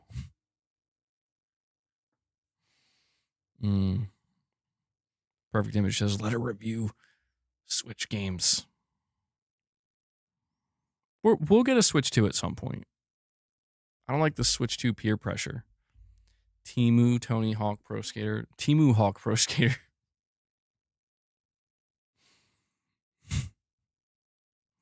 Temu Pro Skater, dude. Oh my god. No, you know Tencent they'll do that. And Raven X Zero. See, this is why I waited. I knew somebody was going to answer the call. Raven X Zero comes in and says, guys, we are not done. I still have a single member gift that's going out. And just like that, Raven X Zero gets us to 43. Every single member gift extends the stream by 5 minutes. Every time we get a single gift, stream extended 5 minutes. And it's funny too, because he dropped it right at like the 3 hour and 15 minute mark. Can we do it? I don't know. I think we can. Lost Isley, Lady Gamer, Zombie Dragon, and now Raven X. They're all dropping singles. Oh goddamn, Omen. That's a crazy way to describe the Gears of War Reloaded title. That is a crazy description, dude. We're going to extend it for another 3 hours then. Could you imagine if after I said that, Silent Sparring came in and dropped 50? Oh my God. I'd be like, you know what? Actually, that thing I just said, I was lying. Listen to that AI song after you go off. Which one? Wait, which one, Richrod? The last one you made? And Raven X Zero comes in and drops another single on you guys. He's trying. Raven's trying. He's like, come on, guys. We're so close. He feels it. Raven, thank you so much, buddy. That brings us to 44. We're 6 away. The Delta. You didn't make one about Metal Gear, did you? I sure hope not.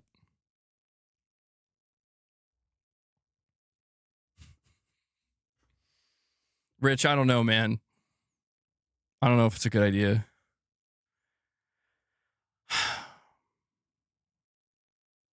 Post a song in the community tab. Well, I don't know. I mean,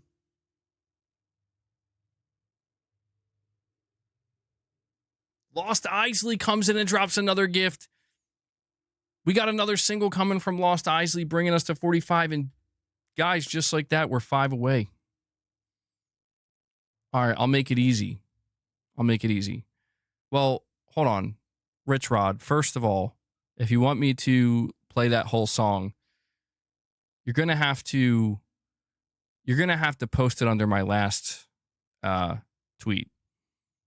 And we have Omen86 coming in, dropping another single. And then Zombie Dragon. Zombie Dragon says, yo, I'm just going to dunk this thing. And he drops 5 more member gifts on you guys. Zombie Dragon says, I ain't waiting. Yeah, Richard, I was going to say, if you want to post the link to that song under my last tweet so I can find it. I was going to say, if we hit 50, I'll play it, but we went beyond 50. We're at 51 now. So, guys, thank you so much. Zombie Dragon, thank you for the 5 bomb. And Omen, thank you for... I guess I'll do reps while I play it. No, this can't be. I'm actually going to have to do reps to this song. That's another 20 minutes. Well, hold on, Wes. I think it might be negated by the fact that I'm about to do reps to this cursed ass song, dude. What have I done? All right, Rich. Well, he says stand by. You let me know when you post it. But thank you so much for getting us to 50. I didn't think we could do it. Actually, I believed in us. I knew we could do it. It's always that, you know, it was like 10%. 10% of me. It was like, maybe we won't. I don't know. You never know. But thank you guys. I really appreciate it. Who said AI isn't creative? It's more creative than Xbox Studios. Oh, man. Tarnished taking shots. Tarnished wants the drama. Wes says I'm in danger. All right, hold on. Let me go check my Twitter here. What was my last post? Of course, I asked him to put it under the one with 49 replies. I was asking people what they thought of. Okay, here we go.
This is an incredibly exciting time for PlayStation.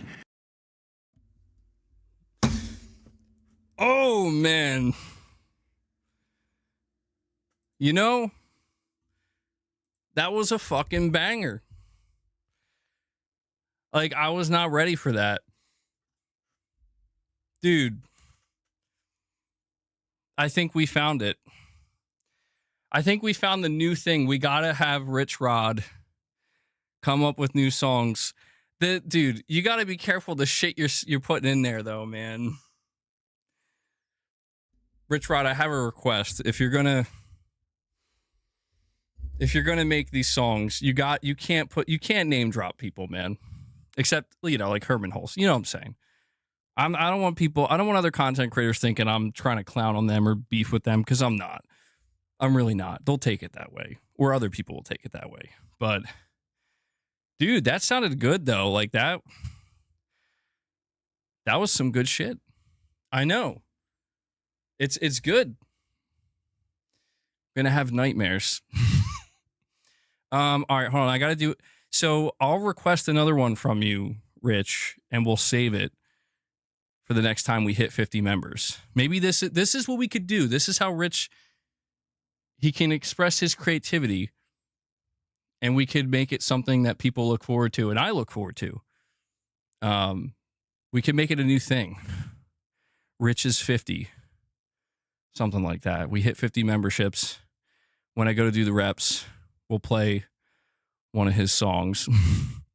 I'm nervous though, because like I feel like at some point he's gonna let something slip in there. He's gonna put something in there that I'm gonna end up playing while I'm lifting a weight. I'm gonna fucking drop the weight on myself because it's just so. That's crazy, man. What should we do next?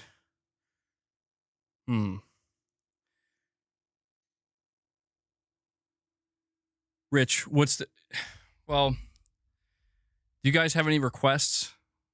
The Concord one was good. Blaming Herman Hulst. You think Crackdown? Oh, shit. Yo, Crackdown would be. Crackdown broke me. In the style of. That didn't even sound like AI were cooked. Yeah, it's like crazy how good it sounds. Like, it's creepy, man. We have a $5 super chat from Raven X0 saying, go look up Eiffel 65 PlayStation, a 90s European techno group made classic, LOL. What are they called? A Eiffel 65 PlayStation? Hold on. Oh, shit. Hold on. Good. You rest up now. Whoa. Hold on. What? You okay? What? How is this even up?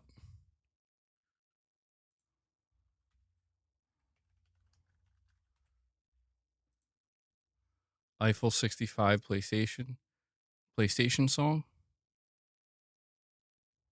This is from 15 years ago. I can't take anymore. Oh my God, dude. All right. Yeah. Yeah. All right.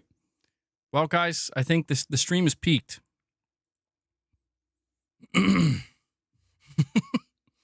My son was telling me, he said, stop. Turn this off. All right, guys. We're about to hit the 3.5 hour mark. Rich, whatever you create, hold off. Like, create it, but don't post it on my Twitter yet. We gotta wait. We'll be back tomorrow with another stream. And if we hit 50, we'll play the song. All right. Rich, you can't be so demanding like that, bro. He's like, no, play it now. I'll at least check the title of it. I'm not playing it now, but I'll check the title of it. There's gonna be these songs randomly fucking scattered on my Twitter replies, dude. I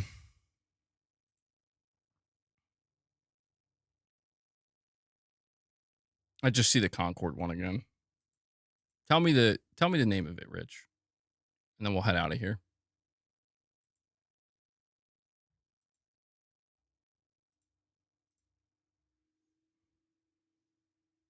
Wait, Rich says I haven't even heard it.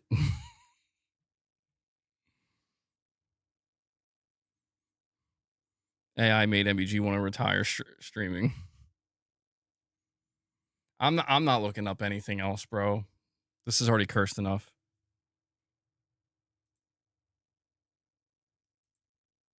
All right, hold on. He says it's posted.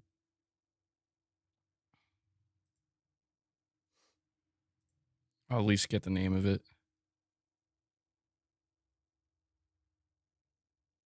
I'll have it keep, Rich, it keeps filing what you post as spam. It won't even show it now. That's a problem. Rich, it's not even showing what you're posting anymore because Twitter has deemed it as bot spam. I'm not even kidding. It won't even let me see it. We're going to have to figure out a workaround. All right, guys, that is going to wrap up the stream, though. Rich, hang on to that song. I'm sure we'll have... I know. I went to go check. Just hang on to it. When we come back tomorrow, I'm sure we'll hit another 50 very soon. We got some good people here. I'll be curious to hear it myself. Oh, man, I'm going to regret this, aren't I? MBG, can you react to one of mine? It's a game song by an indie YouTuber.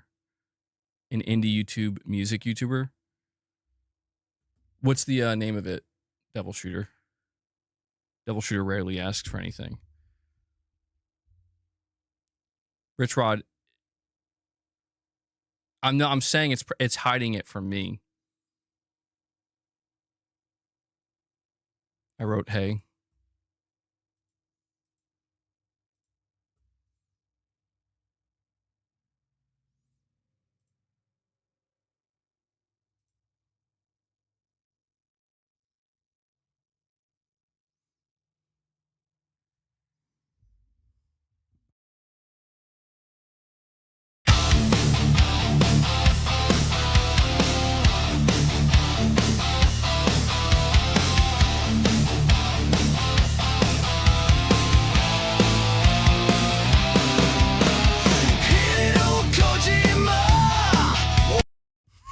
That's it. That's the only sample you're getting. We'll save it.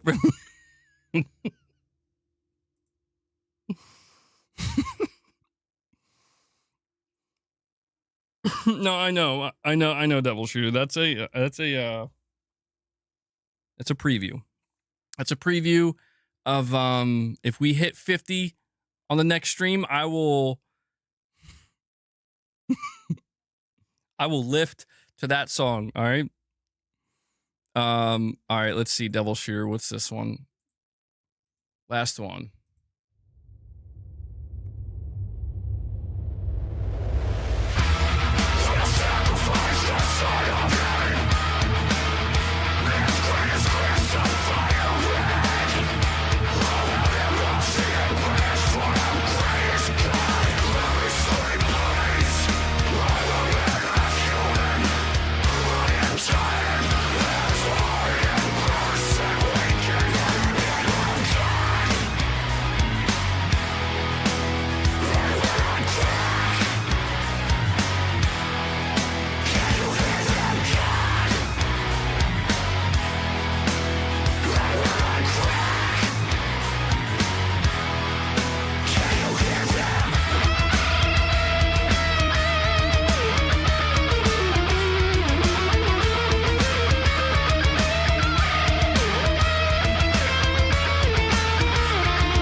Dude, it sounds like he's saying, I am on crack.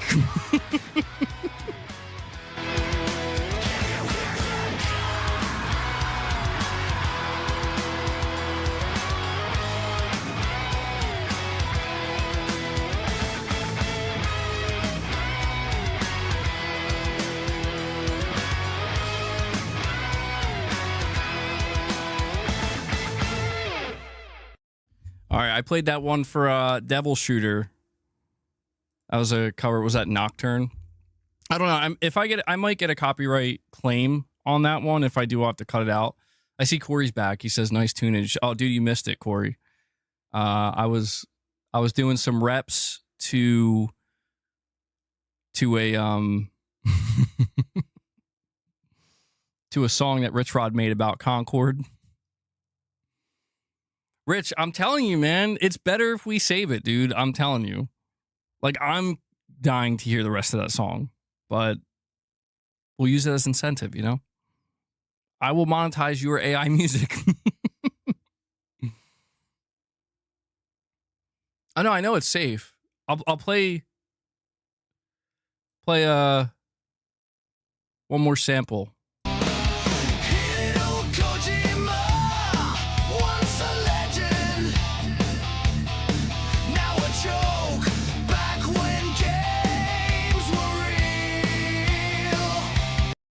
Yo, how you gonna make a song straight up shit on Hideo Kojima, though? I can't advocate for this, Rich.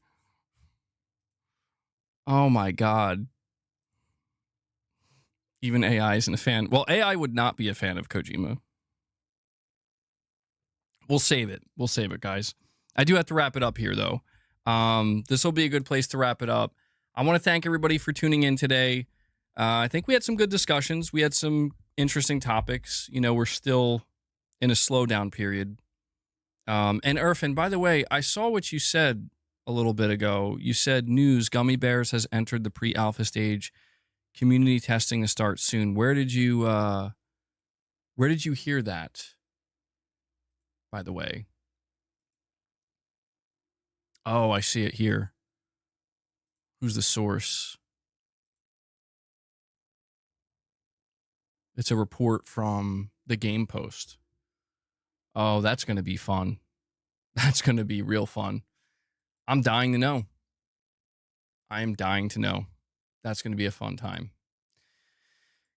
Gummy Bears. We will have a members lounge coming either tomorrow or Friday. So be on the lookout for that. Let me see. Corey wants to know real quick, bro, what did I miss on God of War?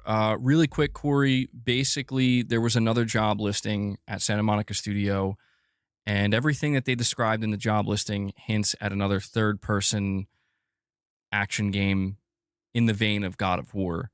And basically, I had a huge theory that I put out there, and my theory is that there are two teams at Santa Monica Studio. One is Corey's team. The other is Eric Williams' team, who directed God of War Ragnarok. I think Eric Williams' team is making the next God of War game that stars Kratos. And I think Cory Barlog is making a new game starring Atreus that'll be titled something like God of Mischief, which will be an extension of the God of War universe. And so you will still have Kratos. He'll still be there. But in an effort to expand the God of War universe, they're going to have Corey work at Corey. I almost said they're going to have Corey Landiga working on it. They're going to have Cory Barlog working on that. And the job listing seems to indicate that they're still just all in with God of War. But they do have multiple titles in development. So I'm thinking there's multiple God of War type games in development. That's my theory anyway. So, but yeah, there will be timestamps on this that Devil Shooter will put up. So if you want to listen to the whole section where I talk about God of War, you can check that out. And yeah. So guys, that wraps it up. Thank you so much for tuning in today. I know that things are pretty slow right now. There's not a whole lot going on. Things have slowed down, but usually that's a sign that things are going to pick back up again. That's usually how it goes, especially going into September. So, we'll keep the train rolling. We'll keep it going. Do you know the song Teutonic Terror? No more recommendations, bro. My brain is fried. I want to give a big thank you to the community here. We hit 51 members today. Thank you so much for making that happen. Thank you for all the super chats, all the direct donations.